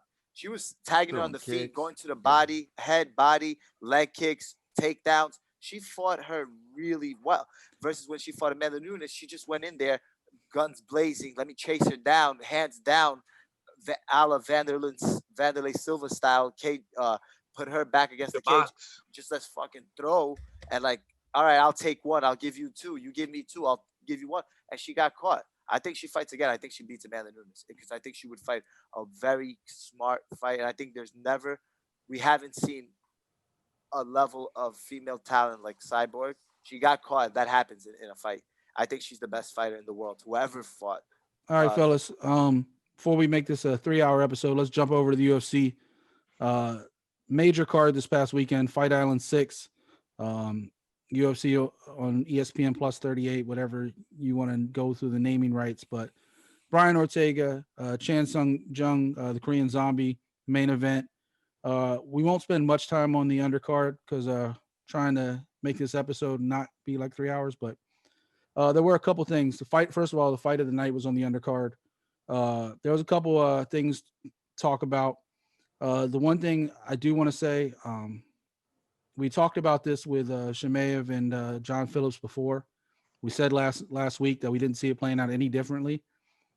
And then Jun Young Park goes out, beats John Phillips by the unanimous decision, 30-25, 30-25, 30-25. He broke Matt Riddle's 11-year record for most strikes on the ground. Now it's 258. It was 251. Matt Riddle set it against Steve Bruno back at Fight Night 17 back in 2009. Show you how long ago that was. The main event was Lozon versus Stevens. So that was insane. John Phillips, I mean, he's got to get cut now, right? I mean, does anybody see him sticking around? I didn't think he should have fought that last fight. I think he should have been cut. I mean, he won like his last fight or the one before that. No, he got destroyed by he lost to Shemaev, but he won the one before that. I think that's what kept him around. Okay. Grisham, he got the Antigulov, he knocked him out in the second round. Nurmagomedov beat Striegel by KO in the first round. Ziem and Malarkey, that was a unanimous decision, 29-28. And then people didn't like that though. What'd you say? That was the fight. A lot of people were freaking out about the judges scoring. I'm pretty sure, right? The Ziem one. I thought Ziem won. I thought it was close, but I thought Ziem won. He just was the more lanky fighter. He had the more distance and range. I think he controlled more of the tempo. I know Brandon wanted to talk Jillian Anderson. That was a big fight on the undercard. Botello, she basically just controlled Botello from the beginning. I don't know. Maybe you guys can correct me on something. I did not see Botello winning a round. A lot of the judges gave her the first round. How was I wrong? I thought Jillian had won all 3 rounds, but hey, I could be biased. I mean, Jillian's a badass. Like, her submission skills are right up there on par with any female. She, quite honestly, is in that weird spot, like towards the end of the ranking. So it's like, do you give her a bigger fight or do you let her kind of like work her way up? But Jillian's got a lot of skills, and she has the record for most subs or something like that. Yeah. Well, yeah. I mean, I was gonna say kudos to her because after the fight, she did call out her next opponent, and she wants to fight Shevchenko's sister. Yeah, Antonia. Yeah, but Antonina. that's another fight that like I think is she called her out because she saw what Caitlin Chikagian did to her on the ground. You know what I'm saying? I mean, too. I mean, she is ranked 12th, and Jillian, I think is ranked 15th. So I mean, she just sees the numbers, but I get what you're saying. Yeah, I think Jillian has a little bit of a future for her, especially in that division. If she gets bit by one Shlevenko, the other one's not far away. Yeah, I've interviewed Jillian a bunch of times coming up through the UFC after she got an Ultimate Fighter. Man, she was finishing everyone. She was even disappointed about this fight going to a decision. Yeah. So it was just like that. I think she played it safe though. Yeah. She had that full mount, and I was saying this online a few times. I think she could have took that arm way sooner than she did at the very end of the fight. I think she wanted to be. She had full mount. She had control, 3/4 mount, the whole second and third round. I think her coaches were like, just don't risk it. If you can pound her out, pound her out. If she gives you the arm, take it, but don't force it. I feel like she's always been an underdog too. Remember the Molly McCann fight and everything? Like, yeah. Just I definitely see a big future for her. She's got a great personality. Ronda Marcos too. She fought her well. Two Canadians. Yeah.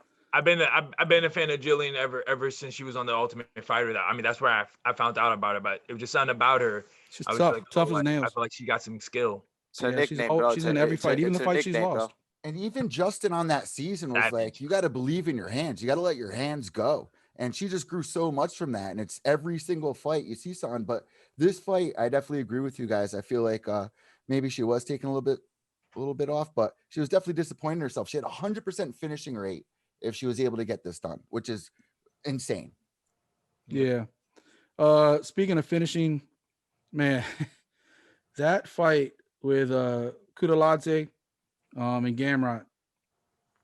I know Kutateladze was mad. He's one of Chimaev guys. Chimaev was in his corner. I know he was mad at the split decision win. He actually thought he lost the fight. I think he won the fight. I thought it was really back and forth, but I thought every time he got taken down, he pretty much got right back up without damage. He thought he lost the fight because he was taken down so much. I gave it 2-1. I think Gamrot won the third round because of all the takedowns and control. But that was one of the most exciting fights I've seen in a very long time in any promotion. Sergio, what you think? I agree with him, actually. I thought he did lose. I think Gamrot, and the fact that he changed to Chimaev and he was taken down as many times. If I'm not mistaken, Gamrot is more of a striker too, isn't he? No, Gamrot's a wrestler. Is he? Okay. He's one of those Russian MMA guys. He's undefeated. Yeah. No, I know who he is, but I don't know why I had a feeling he was a great striker too. I thought that he won that fight. I think it was close. So anytime a fight is close, I don't make a big fuss about it being a split decision for either way. I'd love to see him run it back. But I did think he lost because anytime you get, I agree with you. There wasn't a lot of damage done, but when you get taken down that many times, I think that that says something about who the winner of the fight should be. At least that's my personal opinion. Eddie, what you think of that fight? I mean, Gamrot was former champion over at KSW. The other guy was on like a 9-fight win streak, and it was just like you said, he was undefeated. Number one bullshit. You know what I mean? I would love to see them run a fight like that back, especially if it's an exciting fight. I feel like Dana White got to jump on that, especially with everybody talking about it. Brandon, that's money, don't you think? Running it back. Yeah, I mean, anytime it's like there's a close fight, like and like you maybe don't agree with the judges or vice versa or whatever it is, like to me you should always run it back. Like Namfan Garcia back in the day. because to me even Eddie with a little cross promotion because would want to run it Mr. back. Fam's going to be on Pure Evil MMA a little bit later today, so shout out to that. Make sure you guys pay attention to that as well. Go ahead, Brandon. I'm sorry. Oh no, that's all I was gonna say. I was just gonna say, like, to me, even as a fighter, as a competitor, you would run it. You would want to run it back. Have you guys ever been in a fight like that, or like you thought you got robbed, wanted to run it back? Man, in third grade. I mean, I'm sorry. I've actually been in fights where I won. Like I remember one time I knocked the dude out, knocked him out. He was on Dream Street. After the fight, he was like, "Yo, let's run it back." I'm like, yeah, when you get to glory, that's when I'll run it back with you. I was like, yo, on the local scene, I'm not gonna run it back with you. But yeah, I mean, it's one of those things. Fights like that, if you're finishing a guy like that, I mean, it's kind of hard to run it back, you know? Yeah. I do apologize to people at home. There's a lot to kind of digest this week between the fight cards from last week and obviously talking about Khabib and Gaethje this weekend coming up. So do hang with us. It's well worth it for the insight these guys provide. The main card was loaded as well. I saw Sergio tweeting quite a bit about this one, Martinez and Almeida. I don't know what to make of that. It's kind of a passing of the torch, but Almeida's only 29 years old. He's had a ton of injuries, but when he first came out, he was a rock star. He was finishing everybody.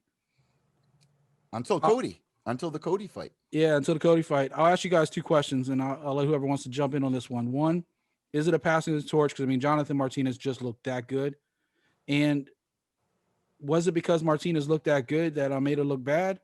Or do you think Almeida might just not have the juice that he used to have? All right. Let me jump in because I was big on this fight on my podcast where I predicted Martinez as an underdog to win this fight, and everyone thought I was crazy. First I did on DraftKings as well, by the way.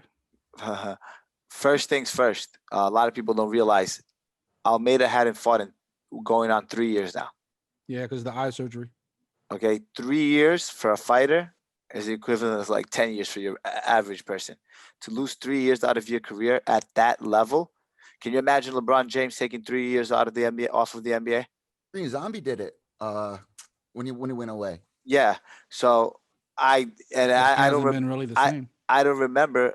I was going to say that right now. I know recently he lost to Yair, and now he lost to Ortega. So it goes to prove the theory, right? You take that much time when guys are getting better, and you're off. In fairness, he was beating Yair to the very last second. Unfortunately, if you have to sit out because of an injury, it's nothing you can do. But guys are not going to sit and say, hey, Thomas Almeida's not training for 3 years or fighting. Let me sit back and not improve my skills. So guys' skill level is going to go up. Yours is going to stay stagnant at the same spot. It's just a no-brainer. Martinez looks better and better with each fight. If I'm not mistaken, he's won 4 of his last fight. He looked really good the fight before. He looked really good on this fight right here. His one loss he had was with Andre Ewell, who's a regional guy as well. Yeah. And it was a split decision. So Martinez could be on a 5-5 win streak, if I'm not mistaken. Brandon, what do you think of the pace of that fight? I mean, pace-wise, Almeida was staying with him. Yeah, no, I honestly, I want to say it was a good fight. I want to say, man, Martinez did what I tell my students, which is, there are 3 target areas. You got the head, the body, the legs. This guy was hitting all single 3 of them, and he's in so right. And so nonstop for 3 rounds. Right. So he's a lefty. So basically, his left leg is his power leg. So, but what he was doing with his kicks was he was switching it up. Like he would throw that round kick was sneaky. It would always go to the head. He would throw a front kick to his body every time. Like that was really his main thing. It was a straight kick to the body with the front kick, do a round kick to the head, and then he would switch it up and he would use since I say he's a lefty, so he would use his right hand and he would just jab away. And also he was jabbing at that eye that Almeida had surgery on as well. So, I mean, he was basically, like, to me, just picking him apart. He was just popping that jab. He was sneaking that round kick to the head that would catch him a couple of times, throw that front kick to the body to slow him down. And then, he would hit his legs a few times here and there. But to me, he had a good plan. I think that's kind of what maybe kept Almeida off, was just him just switching it up. Like he wasn't doing the same thing. He was moving around. He would throw combinations as well. I feel like Almeida, after he lost to Cody and Olaf, breaking him down mentally, taking these years off, he hasn't been as explosive as he used to be. Remember, he'd throw those flying knees, knocking out Andre Philly. He hasn't been doing that. And I feel like if you guys can answer it, is there a point in your career if you lose via knockout or you get humiliated, is it hard to get back to that point? Do you never get that again? Do you think Thomas Almeida will ever be that mysterious, you don't know what's coming guy? I think your risk factor, and I know this because, again, bringing up my friend Jared Gordon, who's won his last fight, but didn't fight to the level I've seen him fight in the past, and he was coming off of 1 or 2 knockouts, TKO losses.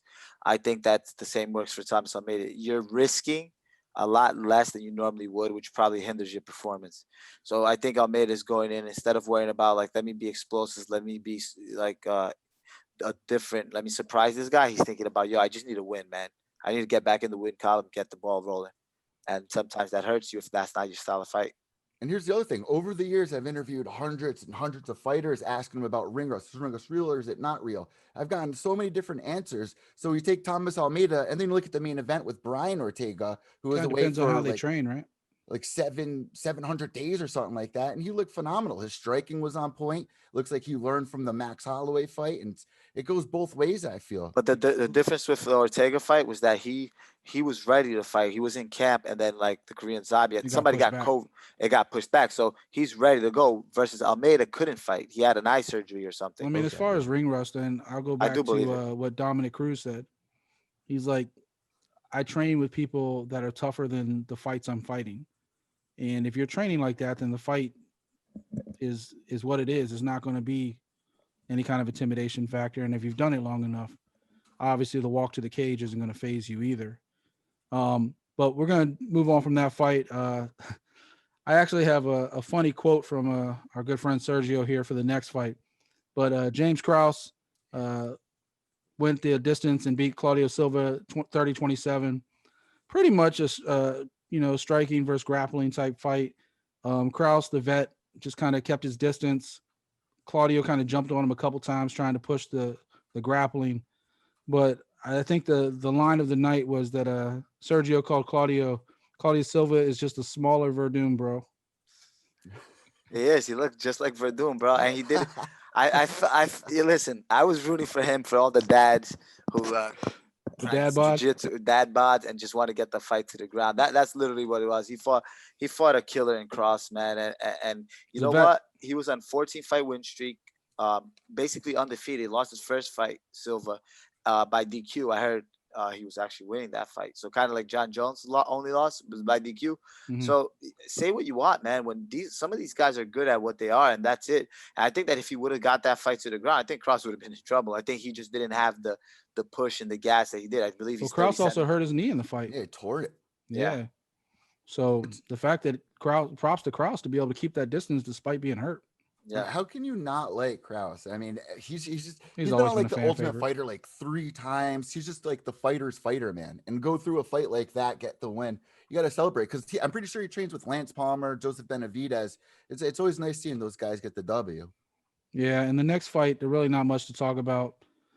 Jimmy Crute just kind of ran through Bukauskas. Bukauskas had kind of a decent resume coming in, but you can tell Jimmy Crute's one of those guys Dana's high on pushing to the next level. Brandon, what'd you think of that fight? Hey, man, like you said, Crute's man came in, had a plan of he wanted to get the W, and he just came out. Like, to me, I felt like he didn't fear anything that his opponent had because I think he was trying to stand his ground. He wanted to stand there while his opponent was really trying to throw a jab, move, throw a jab out there. But also, too, like, the guy, when he was throwing his jab, there was nothing on it. Like, he was just kind of flicking it out. Like, he wasn't really trying to, like, put any sting on it. And that's why I think he didn't get respected, and that's why he got dropped. Because, what's his name? Cruz didn't respect him and just dropped him with that right hand. Yeah, I thought maybe a little bit of a quick stoppage, but I don't think it would have made a difference. I think he would have just gotten dropped again. I see Sergio nodding. Yeah, I think he caught him with some clean shots, and I think that he wasn't completely out, but it was just a matter of time. It's like you're just saving the guy from more brain damage. Yeah, I think Crute has a bright future. I think he's one of those guys that Dana's pushing, and I think, keep moving up in competition, see what happens. Definitely look really confident too, especially if you got the boss man behind you. Oh yeah. Next fight, Andrade, Caitlin. Man, coming into that fight, Chukagane, number 1 contender for Valentina. Andrade coming to a different weight class, wasn't even ranked in this weight class. She didn't get the benefit that Dana gives to like some people, but coming off also a loss to Rose, tough back and forth series between the two of them. And the entire difference of that fight came to a liver shot. She caught her with that body blow right on the liver, and Caitlin turned around and shut down. Brandon, I know striking wise, that's like the golden goose. You hit the liver, that's it. And body shots in fights. That's all you need to know. Body shots in fight. Like I'm not gonna lie. So like I knew, like I know. Well, trying to think how to say it properly. Like I knew Caitlin Jakagan a little bit. Like saying she used to train with us at Tiger Showman's. I used to see her a little bit up at our headquarters, before she left. So I always I was root for her, but for this fight, I was a little worried for her, because man, Andrade, man, that girl just got power. Fought out 135, fought out You saw how 150, she dropping slammed Rose. people, and now boom, she's back at 125. Where I really think 125 is really the weight class she should be at. And I mean, she just showed it, caught her, and it was a wrap, Eddie, do you think that Dana will give Valentina to her next, or you think it's still a couple fights away? How do you not do that? First girl to win 3 fights in 3 different divisions. I mean, former champion. You saw what she did to Rose in their first fight. You saw what she did to Joanna Jędrzejczyk, if I remember correctly. How do you not do it after a performance like that? It's almost like, I don't know if it's considered skipping the line if you're taking out the number 1 contender, right? If you beat the number 1 contender, who else do you want her to fight? What else does she have to do? That would be a great fight. She's supposed to fight that Maya girl who beat who beat Calderon? Yeah, Jennifer Maya. Yeah. I don't know, Sergio. I've also heard Lauren Murphy too, if she wins this weekend. Yeah, no, Maya. I think Maya's lined up to fight Shevchenko and then Murphy, but Caitlin beat Murphy, so I don't know. I think maybe Andrade versus Murphy would be a fight to make. Yeah, especially since they're fighting so close to each other, only a week apart. Yeah, man. I mean, I don't got much to say about this fight because I'm super biased. I'm good friends with Caitlin. We're training partners for a long time, and her husband was my wrestling coach. I think she's super talented. I think she just got caught with a body shot. And the thing with 100% body shots is that, man, I can't even explain. Think about somebody stabbing you in the gut, man. Hey, you talk about you hit that liver, it's done. Yeah. You can't move. Yeah, I mean, I've had that happen to me in other sports, you get in the solar plexus, you get hit in the liver. Sometimes that wind, it's just, you can't recover fast enough, especially in MMA. If that fight fought 10 times in a row, maybe they'd be 5-6 different outcomes. Who knows? But Andrade got her. It was a clean shot. And, Andrade's the one that's going to benefit. And Caitlin has to, unfortunately, probably win a couple more before she gets back to that top spot. I think she's done. I mean, we're talking to Ryan Cafaro in a couple weeks for our conversation series. And Ryan's one of her striking coaches. So I'd love to get his insight on that fight too. He trains with, her and Sarge and some of those guys, girls from that area. So definitely something to look forward to. The main event, the one that everybody's been talking about, they were hyping it up. Brian Ortega, Korean Zombie, never really was that close. From the beginning, Brian Ortega kind of put his will on the fight. Korean Zombie admits that he doesn't even remember the 3rd, 4th, and 5th rounds after he got caught by one of those spinning elbows. For one, I don't really understand how that's not something Zombie trains for, because that was the same exact elbow that he got caught with from Yair Rodriguez. It was the same elbow that, I know they're busy like warming up for a fight, but if you were watching the television broadcast of that fight, they showed Ortega in the back. And as Ortega was warming up, he practiced that elbow over and over again as they were warming up. He told people that's what he's going to do. And he caught Zombie with it at least 3 or 4 times, the same blow. And that's the same blow that he got stopped with a second left against Yair Rodriguez. That spinning elbow is no joke. And especially with that much force from somebody like Brian Ortega. Brian Ortega, a lot of people slept on him. Like last week, Sergio said, he fought Max Holloway at a Max Holloway prime, not the Max Holloway that was going through some medical issues and whatever. He fought Max Holloway at his prime. And that's no shame in losing that fight. So this fight from the get-go was all Ortega. 50-45. And I just don't see any other fight to make except Ortega fighting for that featherweight title. Eddie, I saw you chime in. Go ahead. Against Volkov, right? Volkanovski. Volkanovski, yeah. Who he had nothing but good things to say about, because I guess after his loss, Volkanovski was one of the people that came over and, complimented him and was nice to him. He tweeted, he said, Volkanovski tweeted, finally, we have some direction in this division. Get in there and take that number 1 New spot. competition. That's all I wanted. Hell yeah. So I definitely agree that's the fight to make. And it's been 2 years since he last fought. Look how much further he's come with his striking after getting stunted on by Max Holloway, like you were saying. That's the fight to make, in my opinion. There's nobody else to do it. Getting a win over the Korean Zombie 50-45. After this is the guy who's won Wasn't even fight close. of the year, couple, And Sergio, you were saying the fight just kept getting pushed back. I mean, I think I'm gonna jump in what Eddie said. I think, yeah, this is the fight to make without a doubt. I think I was very surprised with how much Ortega improved on the feet, man. I think in such a short amount of time. I mean, it sounds like it's a long time, a year or two, but to improve that much at that level, right? If you would have told me that he was gonna beat up Korean Zombie for 5 rounds on the feet, I'd say no shot. And he beat him up. I think maybe I gave the Zombie 1 round, maybe. Other than that, I thought it was pretty clear and decisive win for Ortega on the feet.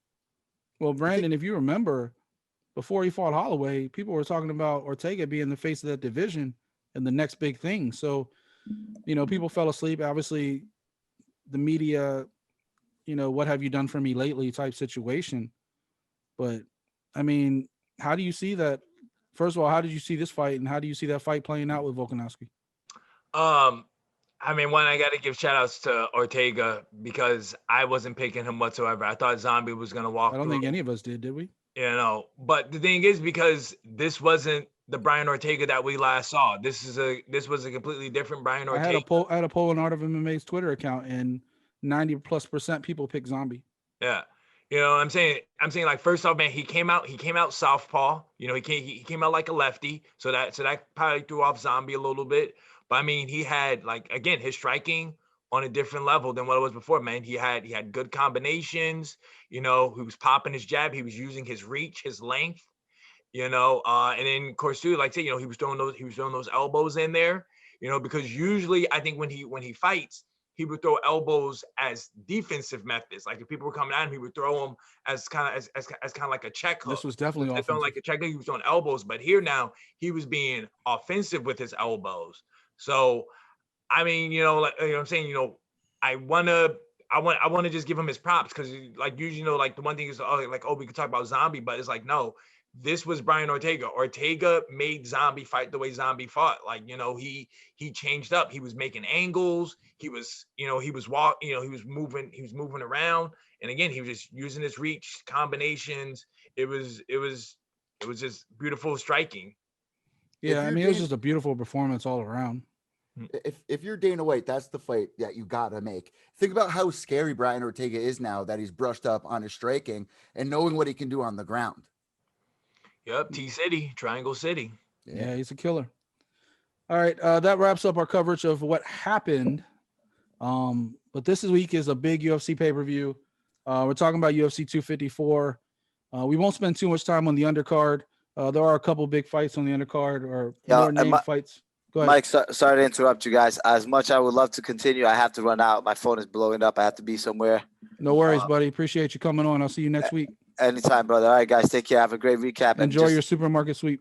I got Justin Gaethje, baby, just so everyone knows. Justin Gaethje. All right, we're going to mark that down. Justin Gaethje. All right, Sergio. God bless. Take it easy. Thank you, Sergio.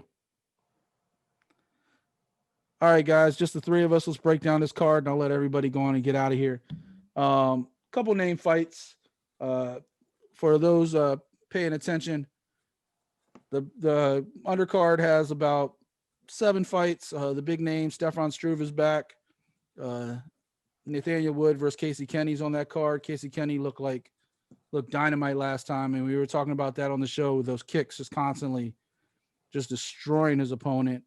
1 fight, actually 6 fights, because Umar, Habib's cousin, is off the card. He got staph infection, so that fight is canceled. Alex Oliveira, he's on the card.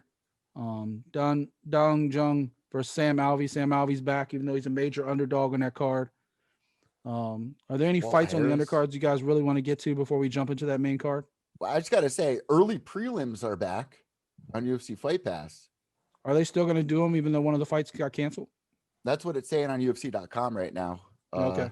Who's the early prelim fights? 10:30 a.m. Jesus. Yeah, the whole card, like the main card, I think starts at 2:30. They're running it. I think I heard somewhere. Casey Kenny, he's on the early fight card at 10:30 a.m. against Nathaniel Wood too. I want to see that fight. I think Kenny all day. That kid loves to fight. Now, do you guys think this is the biggest pay-per-view of the year? If the Conor fight doesn't happen, is this the #1 headline of the year? I mean, it's probably most recent in people's memory. I think the biggest pay-per-view of the year was the Fight Island with Masvidal and Usman. Oh, that's true. I think even though Masvidal took that fight on short notice, I think that was the biggest headline. Man, I'm definitely excited to see Tai Tuivasa, Bam Bam back in this thing. Yeah, against Struve. Let's see what Struve has left in the tank. I think when you're talking about like biggest headline, it's kind of like the Oscars, right? Like you put that movie out right before the award season, and that's what everybody remembers. Yeah. MMA is such a long year. I mean, they took a couple months off because of COVID, but ever since Dana's been able to run fights, he's been running week after week after week. Bellator is trying to keep up right now, but there's so much action. That's the reason why these shows, our show is supposed to be an hour long, but there's so much to cover. How do you short it? How do you cheat it? Right. But you're talking about Struve versus Tuivasa. That's a pick'em fight. As far as the odds go, they're both -115. I get all my odds off OddsShark. So for anybody else that wants to follow along or have any better websites, I go to cover.com too sometimes. But Struve has been around a long time. He's had some great knockouts. He's been knocked completely unconscious a couple times. I don't really like this fight for him. The Mark Hunt fight. Yeah, I don't like this fight for him. It's kind of similar in my mind. I don't know, Brandon, how you see this fight playing out? We'll talk about it. If Struve does what he can do, which is be a long, lanky guy, since he's like the tallest fighter, then it should be his for the taking. Plus two, he does no submission, so I mean he could maybe take Tuivasa down and get a submission that way. So to me, I mean, like I say, to me, the only way Struve doesn't win is if he makes a mistake and he just lets Tuivasa get inside and but I would argue he's never used his distance to his advantage. I know he really he tries to go Muay Thai. He tries to do those knees. Yeah, but that's why But in my head, what I'm thinking he's probably gonna try to do is he might try to take him down and get his submission that way. I mean, I could probably see that. I mean, go ahead. Ty's not that bad on the ground. Before he got signed to the UFC, he fought my co-host James McSweeney, and that was most for a little bit was on the ground. Tai Tuivasa was able to escape and even finish the fight down there. So I don't know. I haven't seen him fight in a while. When was the last time he actually fought? He lost his last year ago, fight, right? I believe. Tai Tuivasa. Yeah, I just pulled it up. He's lost his last 3. He lost to DeSantos, Ivanov, and Spivak. He got caught in an arm triangle last fight. But before that, he hadn't lost any fights. He was undefeated going into 2018. So, including beating Arlovsky, like you said, McSweeney. So he's been fighting for off and on. He's always taking breaks. Like he started fighting professionally in 2012, and then he fought 3 fights and then didn't fight again for 3 years. So, being inactive probably isn't a problem for him or Struve. Struve had the heart condition and was off for a while too. Glad to see he's nice and healthy again. Shout out to Struve, and definitely your health comes first. We love seeing you fight, but don't risk your health.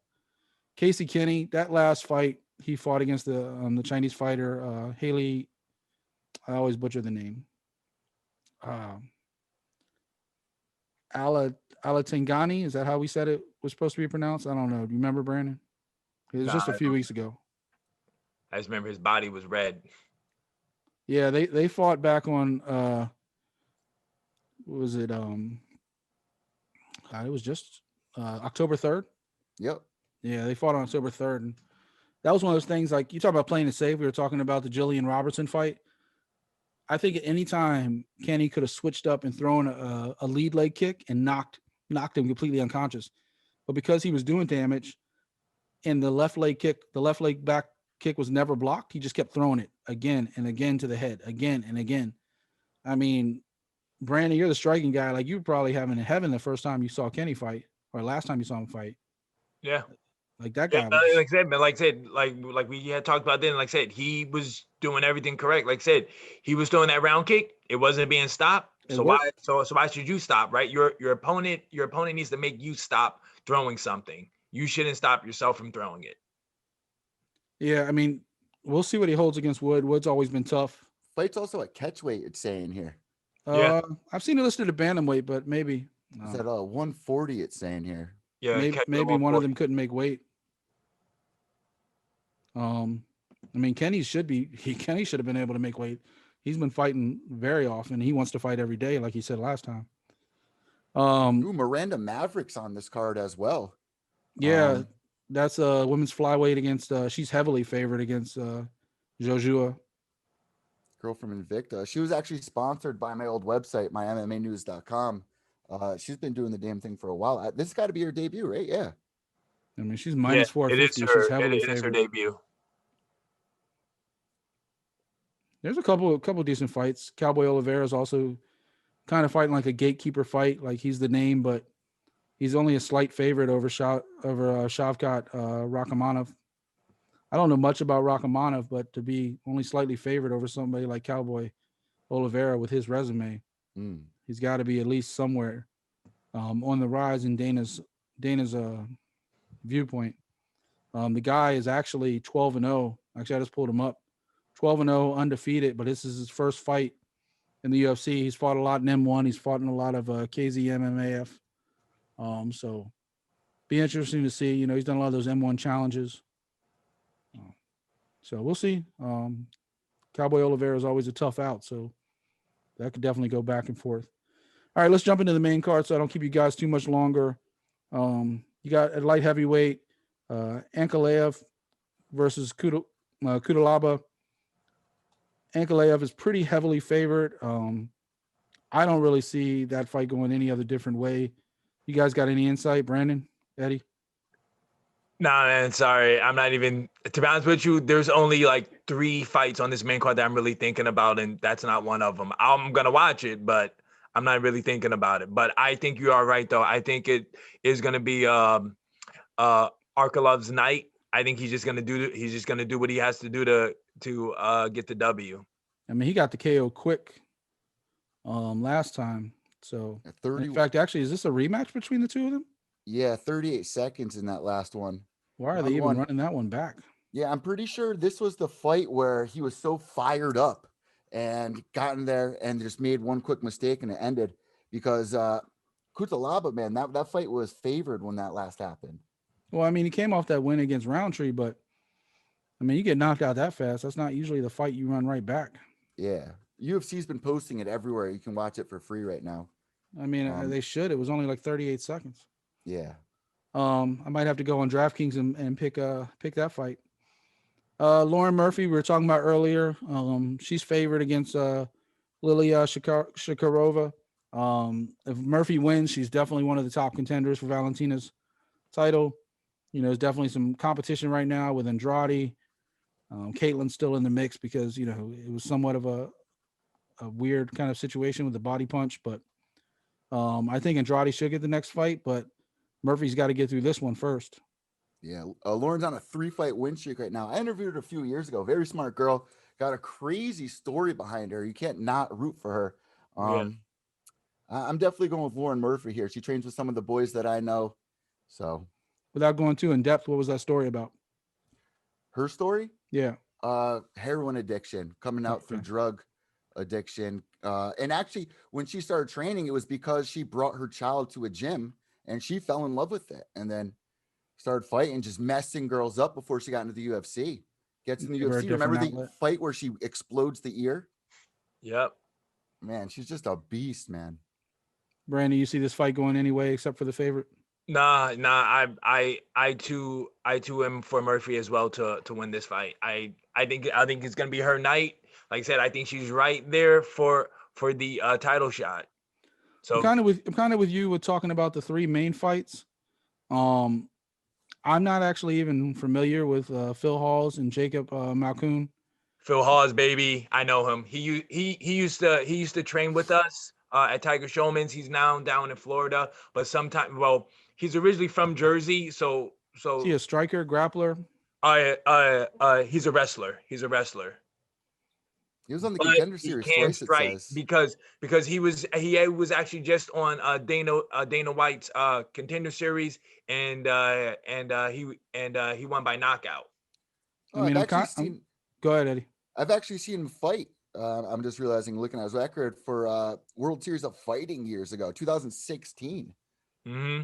Well, I mean, he's fought in some major promotions. He fought in Bellator. He fought in Brave. He fought in Dana White's Contender Series. So he's got the resume. His opponent, though, I mean, I love his opponent's nickname. Malkoun's nickname is Mamba. You can see behind me. I'm not a big Lakers fan, but I loved Kobe. I'm more of a Bulls fan, but I love Kobe. So having the nickname Mamba definitely makes me a little bit more interested in this. He's fighting out of Australia, so we'll see. This is his UFC debut as well. Now I'm a little bit more interested in that fight than I was before, thanks to you guys. So yeah, see, that's why we do this show. I actually fought on a same card as Phil last year. I was fighting an MSG at a kickboxing show, and he actually did kickboxing to help with his striking. He vegan destroyed his guy just by leg kicks only. Like that's all. That's how the fight ended. It was by leg kicks. Man. The next fight, Volkov versus Harris. Honestly, I know Volkov's favored in this fight. I think Harris is going to win this fight. I think Harris is wrestling, and his like when he swarms you, like if Harris tries to stay on his feet with Volkov, he's going to get knocked out. Same as Overeem. Like he's not going to be able to go on his feet with Volkov. But I think he can wrestle Volkov. Here's the thing. This is a scary fight. After that Overeem fight, he was winning that first round, and then we all know what happened in that second. How is your heart not on the line? How are you not biased to root for Walt Harris after everything that he went through last year, losing Anaya? I mean, we were speaking of Kat Zingano before. Like it's the same thing. Like when she went and fought Rousey right after her husband, passed away, committed suicide. Like Walt Harris losing his stepdaughter, and she got murdered, unfortunately.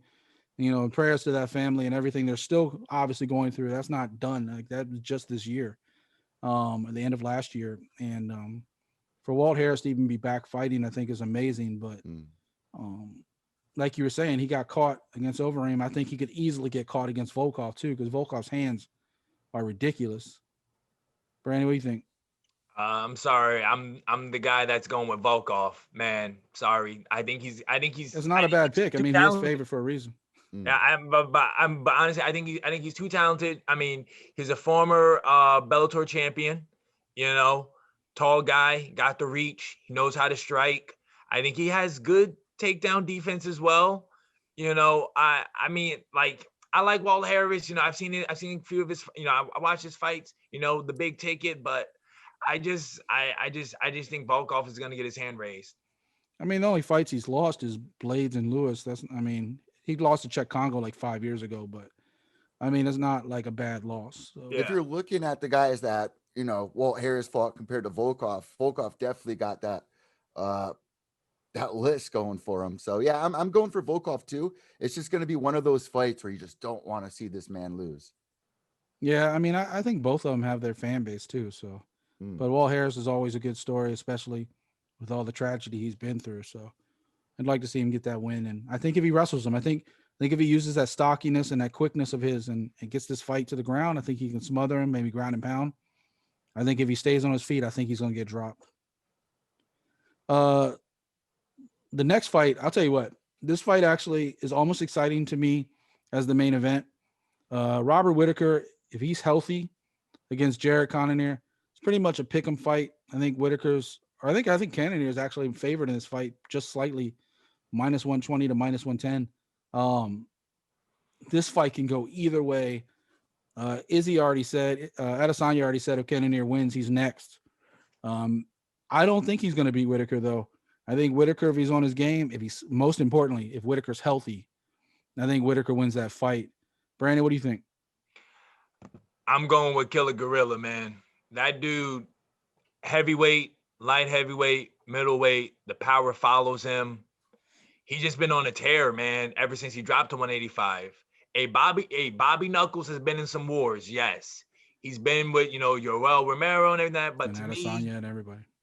But to me though, like the thing, like I feel like I'm looking at his fights And like Yoel is a wrestler. He's not really a striker. Yes, he has power.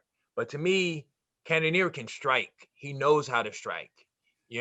Like that's what I'm thinking. Like, and I'm thinking of like Whitaker, who went with Israel Adesanya, another person who is a striker. Like. But we know Izzy's special. Like Yeah, that different level of striking as we were true, talking about true. last week. Or the But week before. I'm just thinking like I just think I think Jared Cannonier is gonna take it. And you also got to remember at the same time, Cannonier also, talking about striking, he also got dropped by Dominic Reyes and Blagowicz at light heavy. He moved down, like you said, but he fought David Branch. That's tough. Hermanson's tough. Anderson Silva, in fairness, I mean, this isn't Anderson Silva 10 years Hey man, ago. he just beat up his leg in that one. Yeah, I get you. But it ain't Anderson 10 years ago. Yeah, I mean, I just think it's Cannonier's time. Like, hey, I like Bobby Knuckles. I think he's a cool dude, family man. But I just think Cannonier's taking it. I think Cannonier's going to bring the fight out in Bobby. Bobby hasn't finished a fight in 3 years. He's coming off that surgery, and I think he's going to bring out the best in Robert Whitaker. I definitely think it's going to be a good fight. I want to see Robbie win. I want to see Bobby Knuckles win, but there's something inside of me definitely leaning towards Jared.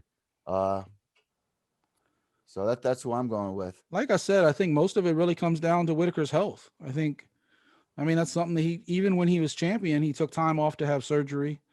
He's never really been able to stay healthy for any kind of long stretch of time, but he had a very impressive win over Darren Till. Not that I think Darren Till, I think he has trouble making weight at 170. I don't think 185 is his division. Brandon, have you ever, go ahead. I'm sorry. Go ahead. Have you ever come off an injury and had to re-enter a fight? And what was your mindset like going into it? To be honest with you, no, I've yet, knock on wood, ever suffer an injury or anything like that, which I'm happy about. But I have had I have had teammates who have gotten injured and they get back in the fights. But to me, I think it's just one of those things where it's like you just have to trust your body, because sometimes that's really what it is that I think it's 50-50. Injured, you don't trust that body part as well. Like that's why when you see football players, if they tear like their ACL, like that 1 year back, they're not the same as that next year, because it's like that your ACL can handle the beating that is taking now. I mean, I remember when I was in high school and I was playing baseball and I had a major surgery. I completely detached my groin from my leg. Thanks. Wasn't even during a game. It was practice. I was sliding to third base like an idiot, just hustling during practice. And I shouldn't have been anywhere near a baseball field for another 6 to 8 weeks, probably 3 months. And a month later, I walked back on that field and my coach just looked at me like, I didn't expect you back. Why are you here? Do you have clearance? And obviously it's on a much different level. When I fought, I boxed a lot when I was younger, and, I tore some ligaments in my wrist. That kind of shut me down. But I always, when I did martial arts when I was younger, I was always of the mindset, if I can play, if I can compete, if I can fight, I'm going to do it. And I'm going to do it well, and I'm going to go balls to the wall 100%. You have other guys step up any sport. Doesn't matter, like Brandon was talking about football. You have Adrian Petersons, they come out and they're even better, right? You have other guys that are never the same. We're talking about Thomas Almeida earlier. Some guys, it's in the back of their head. I can get hurt again. Yeah. And if they don't, it's just really, do you have blinders on? If you have blinders on and you can go full force and you can be yourself, you might get hurt again. But I'll go back to another sport. I'm a big Bulls fan. If you scroll over there up top, I got all the Michael Jordan Funko Pops.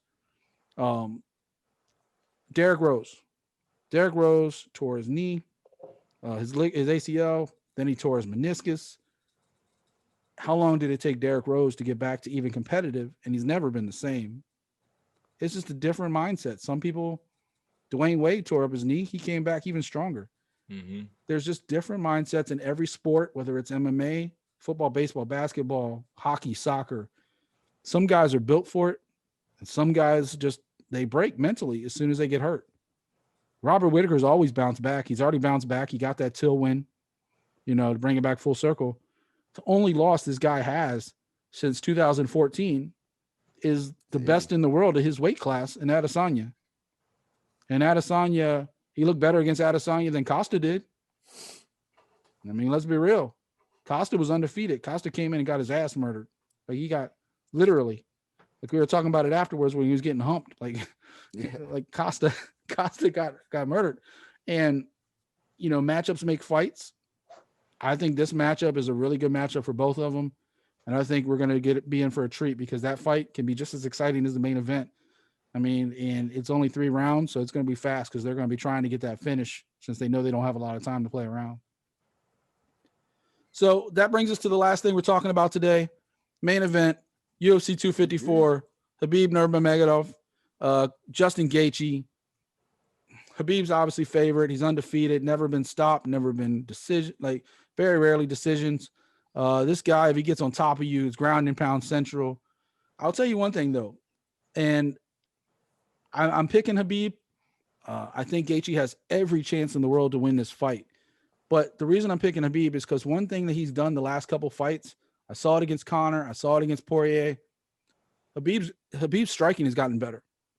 He's learned how to mix. He's learned how to mix his strikes to get his takedowns. When he was younger, even before the injuries, before all the failed Tony Ferguson fights, Khabib just got you on the ground by pure willpower. He just came after you until you were on the ground, and then that was over.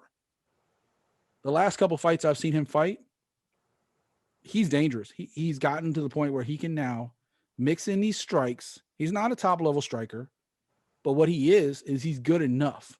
And we were talking about learning all kinds of MMA earlier in this show. He trains with top-level striking coaches. He trains with Cormier. He trains with all those guys for fight camps. This fight camp, I think he did differently for the first time. I heard him talking about it. So he's not with his normal crew because of the COVID and being out on Fight Island and everything. Yeah, Rosendo Sanchez was his striking coach over at AKA. Yeah, and now he's fighting. Like none of those guys are in his corner for this fight, I believe.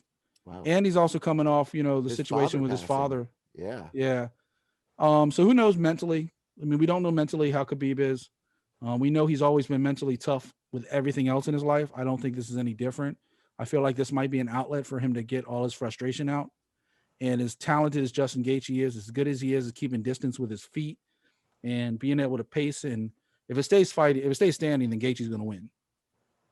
But if Khabib gets him down, which he will eventually, I just don't see that fight playing out anywhere else. Eddie, I'll let you go ahead and start with this one. Justin's also a great wrestler. I think a lot of people are forgetting because he spent so much time with his collegiate striking wrestler, right now. Yeah, so it's just one of those fights where you want Justin to win. I don't think he's gonna win. I'm going for Khabib here, but at the same time, I think it's gonna be one of those fights where Khabib wants to stand and strike. You hear his corners always screaming and yelling, "Go for the takedown!" He's falling in love with his striking too. So I definitely think, like Sergio was saying, there's always that puncher's chance. Justin's got power. We've seen Khabib's power as well, dropping Conor because everyone's nervous that he's going to go in for that takedown. I don't see this fight going all 5 rounds. I definitely see Khabib getting the finish via submission, which I'm sure a lot of people are going to be going for. So I'm going with Khabib on this one. Brandon? My mind says Khabib, but my heart says Gaethje. I want Gaethje to win because I want Gaethje to win. Don't get me wrong. I want him to win. I think it just mixes it up. It makes it more fun. It makes the division exciting again. Yeah. Than having a dominant champion for a long time. I just don't see it happening. Well, I mean, I was gonna say my thing is like everybody was talking about Gaethje and his wrestling, but things like we've never really seen it. So it's one of those things like, is it really that good? Like, especially like in MMA terms, like we've yet to really see him. We've yet to see anybody really take him down, keep him down, see him try to get up. We've yet to see it. Now, I do know he still has been practicing his wrestling, and everything like that. Because I think he was actually working with his college wrestling coach for this fight camp. Oh wow! So I know he was definitely doing that. But I remember, I was listening to an interview that he did, and he was basically trying to say like, my whole thing is I'm just trying to cause damage. And he was trying to say like, I don't think anybody has ever really caused damage to Khabib. He's also been very clipped. Like he's been clipped, but he hasn't been like damaged. Like he's also been very courteous just because eats they're up a, friends. Like, bone on bone smash. And I'm just like, you know what? He's kind of might be right about that, you know? He's right, but he's also being very like, there's not any bad blood in this fight. They're friends. They train together. Same management. So for Gaethje, he's being realistic. He's talking about stuff he wants to do. But if you notice, he's being very polite about it. Like he's not like, and he's also a negative. Like I think he said in the interview, he's more of a realistic thinker. He's been thinking like for the last 12 weeks, I'm gonna get my ass kicked. I'm gonna get my ass kicked because he uses it as motivation to become a better fighter. Gaethje, I think what you said about his wrestling, I think it's real, but at the same time, he's an athlete. You know, he likes to say he's the best athlete in UFC. It doesn't matter if he's playing football, baseball, basketball, golf. It doesn't matter. And when you have that kind of athleticism, if Khabib gets him down, then none of the athleticism matters. But as long as it's on his feet, I think this is going to be a very exciting fight. I don't think it's going 5 rounds. I kind of disagree with that. Like, I kind of disagree with anybody who thinks it's going the distance. I think Khabib gets him down in the 2nd or 3rd round, and just especially when Gaethje gets. I mean, Gaethje doesn't get tired. We saw against Tony Ferguson, he doesn't get tired, but everybody kind of takes a break during a fight, especially a 5-round fight. If he takes a break, he's not getting back up. Khabib's going to just finish him.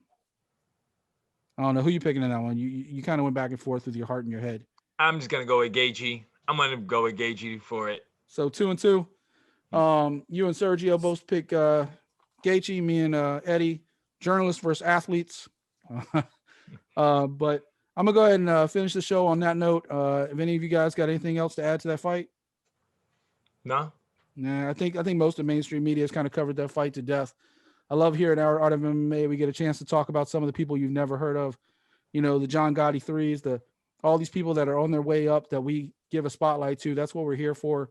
We love talking about, you know, cards like CFFC, you know, and we're gonna actually start spending some more time talking about a little bit of those cards, not just Bellator and UFC. It's just been so crazy lately with the schedule. UFC's been trying to cram in a fight every week. They're going back to Vegas after this, I believe. They got the Silva Hall fight. If that's still on, it keeps going back and forth. But you know, we're trying to cover everything right now. We're also a brand new show trying to find our footing. I would love to hear in the comments section if any of you guys how this show is compared to the last show, what we can do better. I mean, like I said, this show exists. Art of MMA exists because of the fans and because of the fighters. We've been around now since 2013, and yeah, we've taken hiatuses, but every time we come back is because somebody has been hitting me on Twitter, hitting me on Instagram, Facebook. Mike, you know, what happened to this? You interviewed this fighter. What's going on with that? You know, we got the great conversation series that we're doing on Thursdays now. We're booking more and more fighters. Right now, I got 4 different interview series fighters booked already. Like I said, this Thursday, we're talking to Alex Soto, former UFC fighter. He did a lot to help get Brave started in the Middle East. So we're going to be talking to him. He fought out in San Diego with all the Hurricane camp. So that's going to be pretty cool. If you get a chance, definitely go back and listen to that Jonathan Webb, watch that show. Jonathan has a lot of experience. If you love Cowboy Cerrone, if you love Sean Brady, like the next generation of fighters out of Philly and New York and New Jersey, definitely go check out that show. Jonathan was awesome and gave us some time. We will definitely be here every single Tuesday talking about MMA roundtable style. Next Tuesday, we'll talk about the fallout from this card, UFC 254. We'll talk about any Bellator action and anything else going on, and then we'll look ahead to the next card as we always do. Thanks once again for Eddie, Brandon, Sergio. You guys are awesome. All the links to get a hold of those guys will be in the show notes as always. Pay attention. Eddie has an interview coming up with Fam. That's going to be awesome. So definitely look forward to that. Pure Evil MMA podcast. You can find it on YouTube. It's also linked in DCXIV's favorite channels. So check that out. Subscribe. And that's it. Guys, you got anything else to add? Make sure to follow me on Twitter at Pure Evil MMA _, also at Evil _Echo. That's EVIL _ECCO. Got that interview with Nam Fan. And guys, this is one of my favorite things to do during the week. So I'm not going to miss another show. That's my promise. And I would like to actually get some shirts going for Art of MMA. Everybody hold him to that. Get on Twitter. Don't let Eddie miss another show. Everyone is already on me. I got to be consistent, you know? Brandon, you good? How you feeling? Yeah, man, I'm good. I was gonna say, this Saturday, like I said, this Saturday is the pay-per-view, but I'm probably gonna miss the early fights, but we'll be back in time because I got to do a jiu-jitsu tournament down in PA, called the Good Fight Tournament. I got a kid that I'm gonna go coach, and after that, I'm gonna make it in time for the pay-per-view. So hey, if anybody's listening to this and you guys are gonna be in PA at the Good Fight, look for me. All right. All right. Best of luck to you in that. For all people wondering, we talked about it earlier. The UFC card is early this Saturday. It is on pay-per-view. I think the main card starts at like 2:30. So definitely, it's not normal time. So don't miss it. Ladies and gentlemen, thank you very much. This is Art of MMA, the podcast. I'll see you guys Thursday for the conversation. And until next week, gentlemen, y'all have a good one. Later.